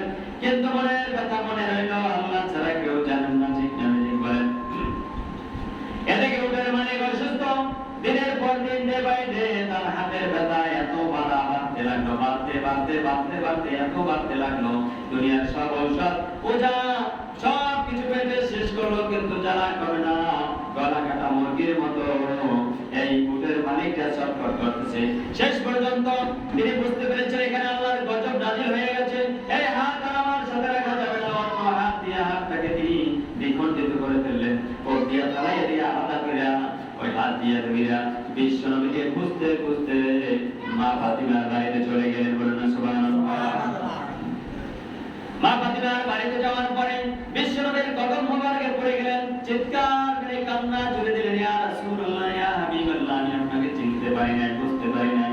আমি আপনাকে থাপ্পড় মারার কারণে দেখেন আমার হাতের অবস্থা কি হয়েছে।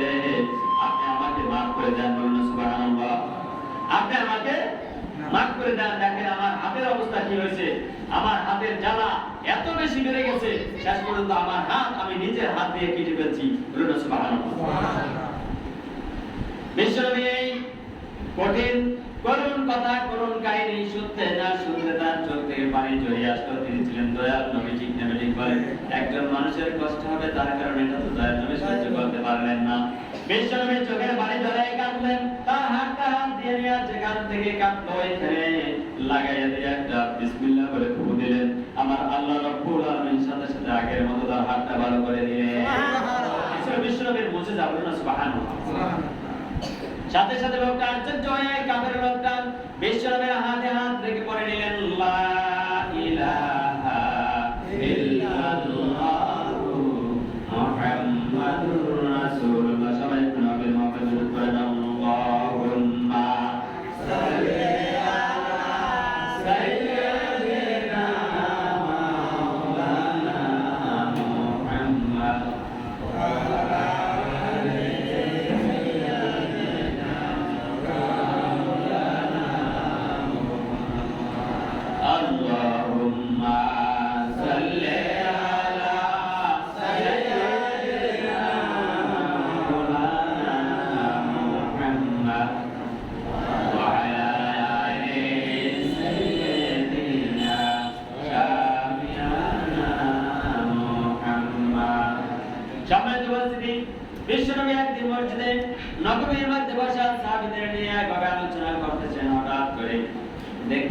মসজিদের নববীর সামনে গেটের সামনে এক বুড়িমা এসে উপস্থিত হয়ে গেছে। বিশ্বনবী দেখার সাথে সাথে দাঁড়িয়ে গেলেন, বললেন সুবহানাল্লাহ। বিশ্বনবী দাঁড়িয়ে বুড়িমাকে আগায় আনলেন, নিজের সামনে এনে বুড়িমাকে বসালেন, নিজের রুমাল গায়ের চাদরটা বিছিয়ে দিলেন। বুড়িমা সেই চাদরের উপরে বসে পড়লেন, বললেন সুবহানাল্লাহ। সমস্ত সাহাবীরা আশ্চর্য হয়ে গেল, বুড়িমার কুশলাদি জানলেন। অনেক কথোপকথনের পরে আবার বুড়িমাকে আগায় দিয়ে আসলেন দয়াল নবী। সমস্ত সাহাবীরা চাতক পাখির মতো তাকিয়ে আছেন। আপনারা রাগ করবেন না, বুড়িমা মানুষ বুড়ি হইলে দেখা দেওয়া না যায় না, কিন্তু শরীয়তের ভাষায় পর্দায় থাকা কি ভালো, কিন্তু পর্দার আয়াত তো একবারে সেই অনেক আগেই নাজিল হয় না, এবং তার আয়াত যখন নাজিল হয়েছে তখন থেকে সবাই পর্দা শুরু, ঠিক আছে বলে। কিন্তু বুড়ি হওয়ার পরে যে মহিলা বা পুরুষটার বিবাহের আশঙ্কা নাই, একবারে মনে করেন চামড়া যতটা দিয়ে গেছে এরকম নড়ে হাত, এই মানুষটা দেখে খারাপ নজরে কেউ তাকায়? এই যদি গায়ে মাথার কাপড় ফেলাইয়াও হাতে, এর জন্য তার কোনো পাপ হবে না। তবে আল্লাহ বলছে তাকে সূরা নূর 60 নম্বর আয়াত পড়ে দেখবেন আপনারা। আল্লাহ বলছে তবে তার পর্দায় থাকা উত্তম। যদি সে খোলামেলা হাঁটে তাতে তার কোনো গুনাহ হবে না, কারণ তার গুনার আশঙ্কা নাই। ওই লোকটা থেকে কেউ খারাপ নজরে তাকাবে, আর ওই বুড়িরও কোনো এমন দৃষ্টি মুসিবত মাথার মধ্যে নাই।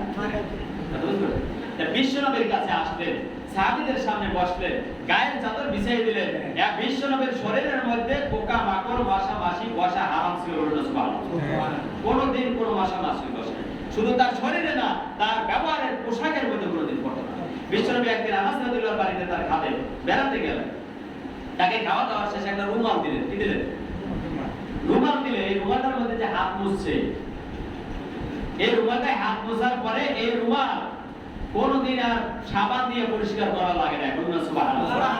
যখন পরিষ্কার করার দরকার হতো ওই রুমালটা নিয়ে চুলায় আগুনের মধ্যে দিয়ে দিত, সাথে সাথে ময়লা পুড়ে সব সাফ হয়ে যাইতো, রুমালটা ধবধবে সাদা হয়ে যেত, উঠে নিয়ে আসতো। সুবহানাল্লাহ।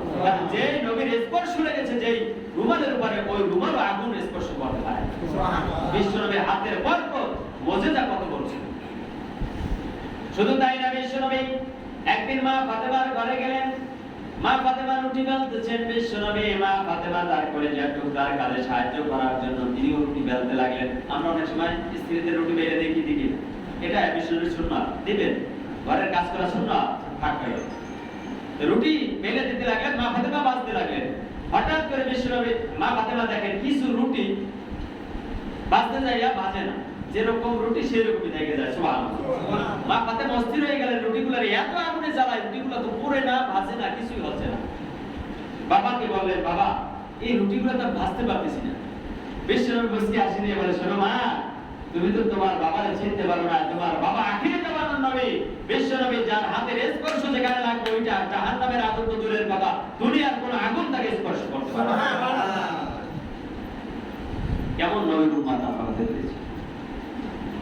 সবাই আশ্চর্য হয়ে গেল সাহাবীরা, ইয়া রাসূলুল্লাহ, ইয়া হাবিবাল্লাহ, এই লোকটা আবার কে? বুড়িমা, যাকে আপনি যাইয়া স্বাগতম জানাই আনলেন, আবার আগায় দিলেন। নিজের জামা কাপড়ের মধ্যে পোকা মাকড় পর্যন্ত বসে আল্লাহ হারাম ঘোষণা করে দিয়েছেন, কোনোদিন বসে না। এই মানুষটার রুমালের মধ্যে কি করে একজন মানুষ পা দিয়ে বসতে পারে? আমরা তো তাকে চিনতে পারলাম না। বিশ্বনবী এবারে চোখের পানি ঝরাইয়া কাঁদলেন। শোনো আমার প্রাণের টুকরা সাহাবীরা, তোমরা একে চেনো না। আমি শৈশবে আমার মা বাবাকে হারিয়ে ফেলেছি।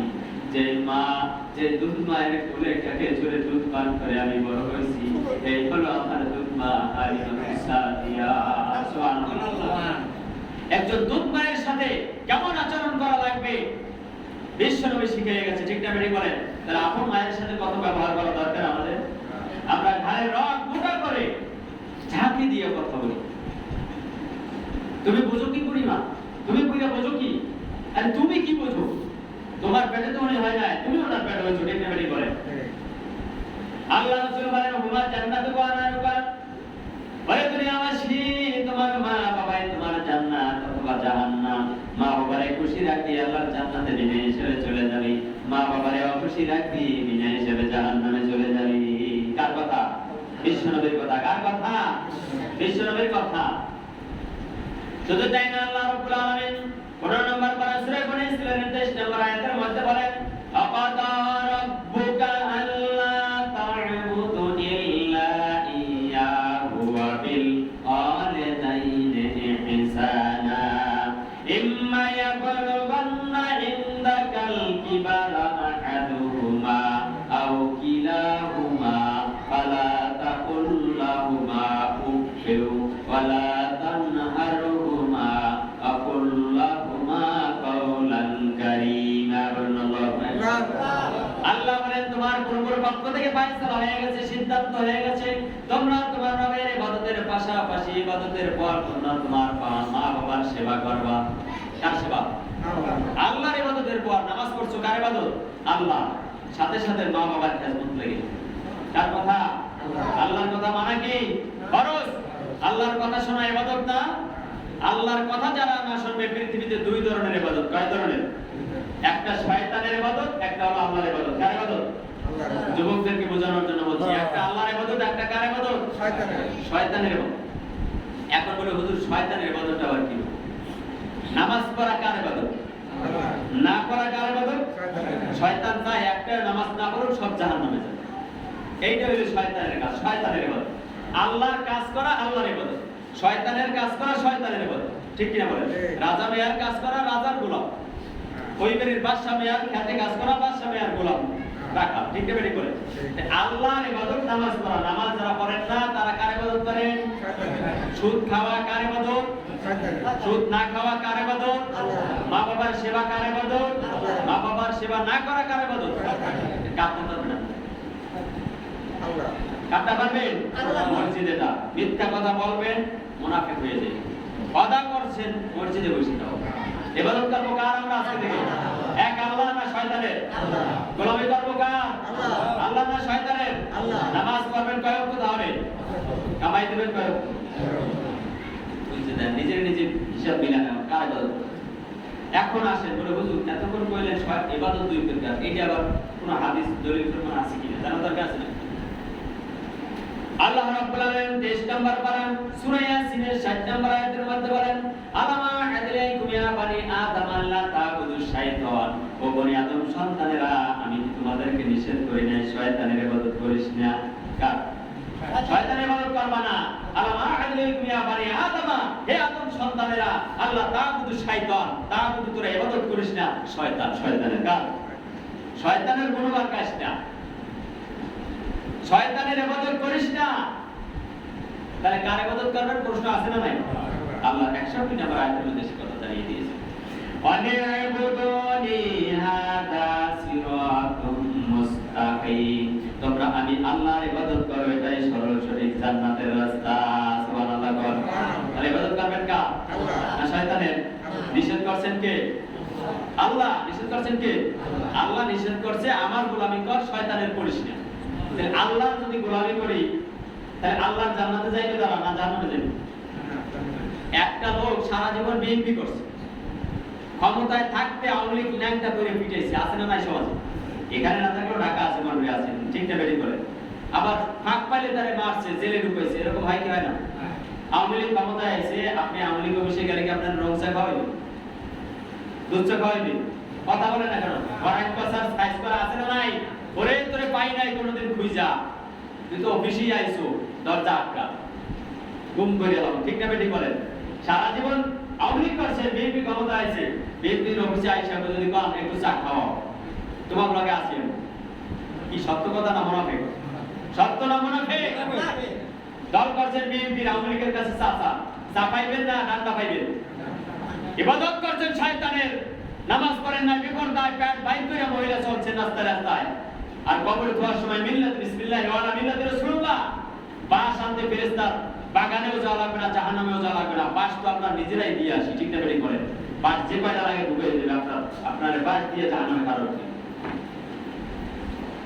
সাবধান, এই জীবন জীবন আর একটা জীবন আছে না নাই? বিশ্বনবীর এই মুজিজাগুলো বিশ্ববাসী দেখছে কি দেখে নাই? ফেরাউনের মৃত্যু কি মানুষ দেখছে কি দেখে নাই?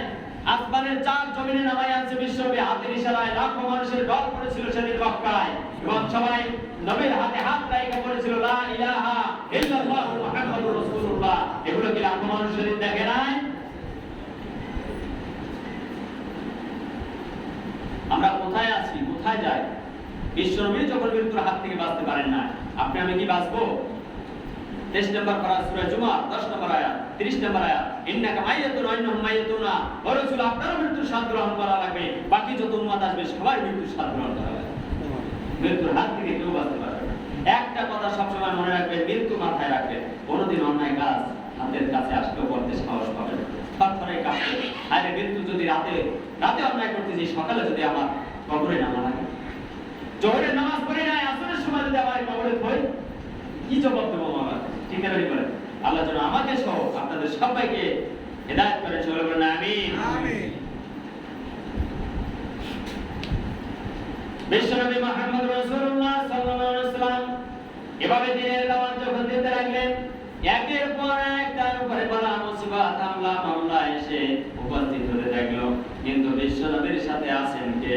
আমার আল্লাহ ডাক দিয়ে বলেন সূরা বাকারা আয়াত নাম্বার 153 ইন্নাল্লাহা মা'আস সাবিরিন, ইয়া আইয়ুহাল্লাযীনা আমানু ইসতাঈনু বিস-সাবরি ওয়াস সালাহ, ইন্নাল্লাহা মা'আস সাবিরিন। আল্লাহ বলে নিশ্চয়ই আমি ধৈর্যশীলদের সাথে যাই। কার সাথে থাকে? ধৈর্যশীলদের সাথে আমার আল্লাহ থাকে, অধৈর্যশীলদের সাথে আল্লাহ থাকে না। কিন্তু বিশ্বনবীর ছিল ধৈর্য। কি ছিল? রাগ করে কোনোদিন বরদোয়া করেন না, রাগ করে কারো উপরে থাপ্পড় মারেন নাই, মার খেয়েছেন কিন্তু কোনোদিন মারে নাই। কিন্তু আমাদের এত রাগ, আমার সন্তানের গায়ে হাত দিয়েছে আমি বেঁচে থাকতে, বাহারি গোছারা কোথায় গেল? ঠিক না বেরিয়ে বলে একবারে ওর কথা মতো বাইরে রক্তাক্ত শেষ। বিশ্বনবীর এত আঘাত করার পর বুঝে তারপরেও কি আল্লাহ রাসূল কোনোদিন বদদোয়া করেছে? আমরা একটুই বদদোয়া করি। এক শ্রেণীর মহিলারা আল্লাহ রাসূল দেখে আসছে জাহান্নামের মধ্যে জ্বলতেছে, তারা হলো ওই মহিলা যারা একটু মেলি মানুষের বদদোয়া করে, বাচ্চাদের কালেও খায়, গজবও নেয়, আছে না নাই? স্বামী যারা গজবও শুনে দেয়, ওরা কিছু হইলে বদদোয়া করে। মাপনদেরকে বলবো সাবধান, বদদোয়া করা জায়েজ না। বদদোয়ার কারণে কাবা ঘরের একজন ইমাম আজকে ইমাম হয়েছে, বলুন না সুবহানাল্লাহ। মায়ের বদদোয়ার কারণে। ওই ইমামের নাম ইমামুল কালবাইনি, উনি খুব কালা কুচ্ছিত মানুষ। ইংল্যান্ডের একটা কনফারেন্সে জিজ্ঞেস করলো, আপনি তো কালা মানুষ, সব মানুষই তো ওখানে ইমামরা সুন্দর, না কালো মানুষ আবার ইমাম হলেন কিভাবে? বলে শোনো, সেটা আমি আমার মায়ের বদদোয়ার কারণে হয়েছে, বলুন আলহামদুলিল্লাহ। সব মনে আশ্চর্য হয়ে গেল, মায়ের বদদোয়ার কারণে মানুষ ইমাম হয়ে যায়, কাবা কি করে? আরে শোনো, আমি ছোটবেলায় বদের হাড্ডি ছিলাম, আমার সামনে দিয়ে কোনো সন্তান হাঁটতে পারে না, কান লাল করে দিছি। এই জায়গায় মারামারি, ওই জায়গায় ঘুষাঘুষি, ওই জায়গায় নারিকেল চুরি, ওই জায়গায় বরবাদ খাওয়া, ওই জায়গায় মুড়া চুরি, যত আকাম পোকা মারলে সব আমি করছি। ছোটবেলায় এরকম নোংরামি অনেক ছেলেরা করে, কি করে? দেখবেন বড় হয়ে গেলে খুব ভদ্র হয়েছে। তাই আমার মা ছিল অনেক তাকওয়ালা, দিনদারি, আল্লাহর ওলি, অনেক বড় ওলি। আমার মা তাহাজ্জুদে দাঁড়িয়ে দাঁড়িয়ে কাঁদতো।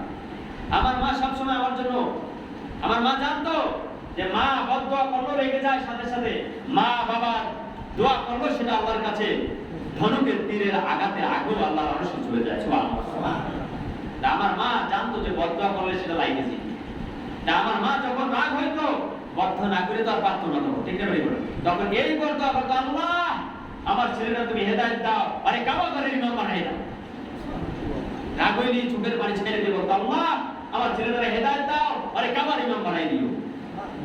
আমার মায়ের দোয়া আল্লাহর আরশে লেগে গেছে। সুবহানাল্লাহ। এই দোয়ার বরকতে আল্লাহ আমাকে কাবা ঘরের ইমাম বানাই দিয়েছে। সুবহানাল্লাহ। মায়ের দোয়া দরকার আছে না নাই? মা বাবার দোয়া। ঈশ্বরের দরবারে কি কিসের দৌড় দেবে? করবে। আর ঈশ্বরের খাওয়ার ভয় আমি নিষেধ করছি না, আগে মা বাবারে খাওয়া। পৃথিবীর মধ্যে সবচেয়ে বড় বীর মা, বড় বীর বাবা, ঠিক না বেরিয়ে বলে। কারণ মা বাবার কথা কোরআনে আছে, হাদিসে আছে, সব জায়গায় আছে। ঈশ্বরের কথা কিন্তু হাদিসে কোরআনে নাই, ঠিক না বেরিয়ে বলে। ঈশ্বর দোয়া করলে কবুল হইতেও পারে, নাও হতে পারে। কিন্তু মা বাবার দোয়ার কথা বলেছেন, তোমার জান্নাতু বানারুকা, তোমার মা বাবাই তোমার জান্নাত, তোমার জান্নাত। মুস্তাফা জান্নাত দোয়া বিশ্বনবী বলেছেন, তিনজনের দোয়া কবুল হয়, তার মধ্যে মা বাবার দোয়া করার সাথে সাথে আল্লাহর আরশে আল্লাহর কাছে পৌঁছে যায়, কবুল হয়। সুবহানাল্লাহ।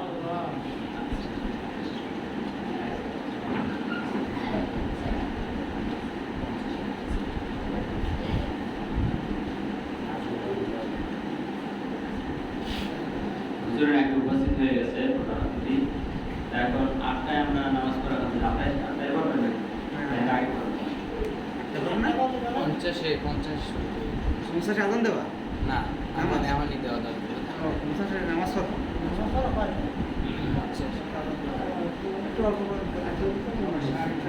যাই হোক, আমরা মা বাবার কথা বলেছিলাম, আল্লাহ বলেন আমার ইবাদতের পর মা বাবার সেবা করো। কার সেবা? মা বাবার সেবা।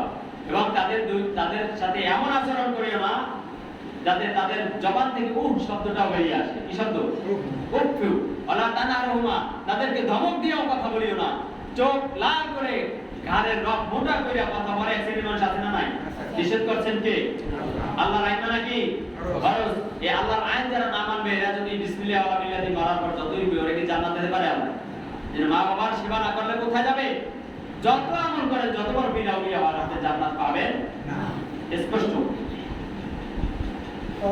ওয়ালা তানহারহুমা কুল্লাহুমা কওলান কারীমা, তাদের সাথে সদাই আচরণ করো, সুন্দর সুন্দর ভাষায় ব্যবহার করো। বলেছেন কে? আল্লাহ সুবহানাহু ওয়া তাআলা। যা বাস্তব নমুনা বিশ্বনবী দুধমা হালিমার সাথে করেছেন। সুবহানাল্লাহ। এইজন্য আমরা মা বাবার সাথে যেন সদাচরণ করতে পারি। মা বাবাই আমাদের জান্নাত অথবা কি জাহান্নাম। শুধু মায়ের পায়ের নিচে জান্নাত, এই জন্য মায়ের পায়ের নিচে মাটি পুষলেই কি জান্নাত পাবে? মা বাবার সেবার মাধ্যমে জান্নাত পাওয়া যায়। ঠিক কিনা বলেন? মা বাবার সেবা। তবে হ্যাঁ, মা বাবা যদি এমন কোনো ইসলাম বিরোধী কথা বলে সেটাও মানা ছেলে মেয়ের জন্য ফরজ না, ওয়াজিব না। ঠিক না বেটি বলেন? মা বাবা যদি কোরআন হাদিস বিরোধী কথা বলে সেটাও মানা জায়েজ নাই। মা বাবা যদি কোরআন সুন্নাহর আলোকে কথা বলে সেটা আমাদের জন্য মানতে হবে। আল্লাহর আইন মানা ফরজ, মা বাবার আইন মানা ফরজ না, মা বাবার সেবা করা ফরজ। ঠিক না বেটি বলেন? কারণ ইব্রাহিম আলাইহিস সালামের বাবার নাম ছিল হিন্দু আদর। কি ছিল? এই বিশাল ঘটনা। হিন্দুরা আবার অনেক বাহাবা দেয় যে আমাদের বংশ থেকেই তো নবী আসছে। আরে ভাই, ইতিহাসই তো তুমি জানো না। নমরুদ স্বপ্নে দেখেছিল বিশাল গাড়ি, নিয়ে আমি বলবো না। নমরুদ চাইছিল যে কেউ স্বামী স্ত্রী একসাথে ঘুমাইতে পারবে না। একটা সন্তান আসতেছে, স্বপ্নে দেখছিল যে একটা সন্তান আসতেছে, ও নাকি আমার শেষ করে দেবে। ইরাকের বাইবেল শহরে আগুন লাগে জ্বলে গেছে, এই ওই বিশাল কাহিনী। যাই হোক, শেষ পর্যন্ত সব আলাদা রাখছে, কেউ কারোর কাছে ঘুমাইতে পারবে না, সন্তান আসতে পারবে না, যাতে ইব্রাহিম আলাইহিস সালাম না আসতে পারে। কিন্তু আল্লাহর সিদ্ধান্ত, উত্তম সিদ্ধান্ত যে ইব্রাহিম আলাইহিস সালামের বাবার নাম ছিল আজর আর ওই নমরুদ, দুইটা তো বন্ধু। ঠিক না বেটি বলে? এই দুইটার ঘরেই আমি নবীর জন্ম দেব। বলুন সুবহানাল্লাহ। এই আজরের ঘরেই আল্লাহ ইব্রাহিম আলাইহিস সালামকে জন্ম দিলেন। সুবহানাল্লাহ। দেখ, আজর বলছিল এই মূর্তির পূজা করো, সন্তান এই মূর্তির পূজা করো, এদিকে আসো চিন্তা করো। আর ওই সন্তান কি বলেছিল সেদিন? আব্বু, আপনি রং পথে আছেন, রাইট পথে নাই, আপনি আমার পিছে পিছে আসেন, আমি এক আল্লাহর ইবাদত শিখিয়ে দিই। সুবহানাল্লাহ। তাই ইব্রাহিম আলাইহিস সালামকে আব্বা সেই আজরের কথা শুনছিলেন সেদিন? শুনছেন? তাই বলে ইব্রাহিম আলাইহিস সালাম তার আব্বার প্রতি অবিচার করে নাই, মারেন নাই। ঠিক না বেটি বলে? সব সময় দোয়া করো, আল্লাহ আব্বার হিদায়াত। ঠিক না বেটি বলে? এনে মা বাবার সেবা করা ফরজ, তাদের আইন মানা ফরজ না। যদি তারা কোরআন হাদিস বিরোধী কথা বলে সেটা মানা জায়েজ নাই। যদি কোরআন হাদিসের পক্ষে বলে, ন্যায়সঙ্গত কথা বলে, সেটা আমাদের জন্য মানা কর্তব্য। ঠিক না বেটি বলে? এভাবে আমরা যেন মা বাবার সেবা করতে পারি। মা বাবার সেবার মধ্যেই আমাদের জান্নাত রয়েছে। বিশ্বনবী মা বাবা না পাওয়ার মতোই জীবনটা ছিল। ঠিক না বেটি বলে? তারপরও দুধমা হালিমার প্রতি যে সদাচরণ দেখাইছে, এটাই বিশ্ব মানবতা আদর্শ, উত্তম আদর্শ। ঠিক না বেটি বলে? আল্লাহ তাআলা বলেছেন, আমি বলেছিলাম, লাকাদ কানা লাকুম ফি রাসূলিল্লাহি হাসানা, উসওয়াতুন হাসানা, যে রাসূলুল্লাহ সাল্লাল্লাহু আলাইহি ওয়াসাল্লামের জীবন আদর্শই তোমাদের জন্য উত্তম জীবন আদর্শ, ওইটাই তোমরা গ্রহণ করো। তাই বিশ্বনবী মা বাবার সাথে সদাচরণ করেছেন, আল্লাহ নিজেও করতে বলেছেন। আল্লাহ তাদের সাথে রাগ করে, তারা শব্দটা পায়, কষ্ট পায়, এরকম কথাও তাদের সামনে বলতে নিষেধ করে। শুধু তাই না, আমরা এমন কষ্ট পাইছি যে কান্না আসছে চোখে, ব্যথা পাইছি। মা বাবার সামনে যাইয়াও কাঁদতো না, তুমি ধৈর্য সহকারে থাকো। আর তুমি যদি মা বাবার সামনে কাঁদো, তোমার মায়ের কলিজায় টান লেগে যাবে, কষ্ট লেগে যাবে। ওই শব্দটা তোমার মায়ের দিলের মধ্যে তীর লেগে যাবে, মা কষ্ট পাইবে। এরকম কান্না মায়ের সামনে কাঁদা যাবে। দেখছেন মা বাবার সম্মান, ইজ্জত আল্লাহ কত উপরে উঠে দিয়েছে। সম্মানিত হাজির, এত সংক্ষিপ্ত সময়ে বিশ্বনবীর আদর্শ নিয়ে কথা বলা সম্ভব না। আল্লাহ তাআলা যদি কখনো আবার আসার এবং বসার আপনাদের সামনে তৌফিক দান করে, ইনশাআল্লাহ অনেক কথা আলোচনা ছিল, বলার আশা ছিল। সব কথা বলা নয়, সব কথা বললে অনুভূতির বাকি বলবে, এক এক ফুলের এক এক কি না। আপনারা দোয়া করবেন, আমি এখনো কোরআনের ছাত্র, আমি যেন বেশি বেশি কোরআন হাদিস শিখতে পারি, নিজে আমল করতে পারি, আপনাদের সবার মাঝে, পৃথিবীর সবার মাঝে দুয়ারে দুয়ারে যাইয়া নিঃস্বার্থভাবে যেন এগুলো পৌঁছে দিতে পারি। আল্লাহ যেন আমাকে সেই তৌফিক দান করে। সকলে বলেন আমিন। আজকে যে কথাগুলো বললাম, এর ভিতরে যদি কোনো ভুল ত্রুটি থেকে থাকে আপনারা ক্ষমা করবেন। আর যদি কোনো রং ইনফরমেশন আমার জবান থেকে বেরিয়ে যায়, আল্লাহ তাআলা যেন নিজ কুদরতে আপনাদের স্মৃতিপট থেকে এবং আমার স্মৃতিপট থেকেও মুছে ফেলে দেন। সকলে বলেন আমিন। সবাই ভালো থাকবেন, সুস্থ থাকবেন, এই শুভকামনায়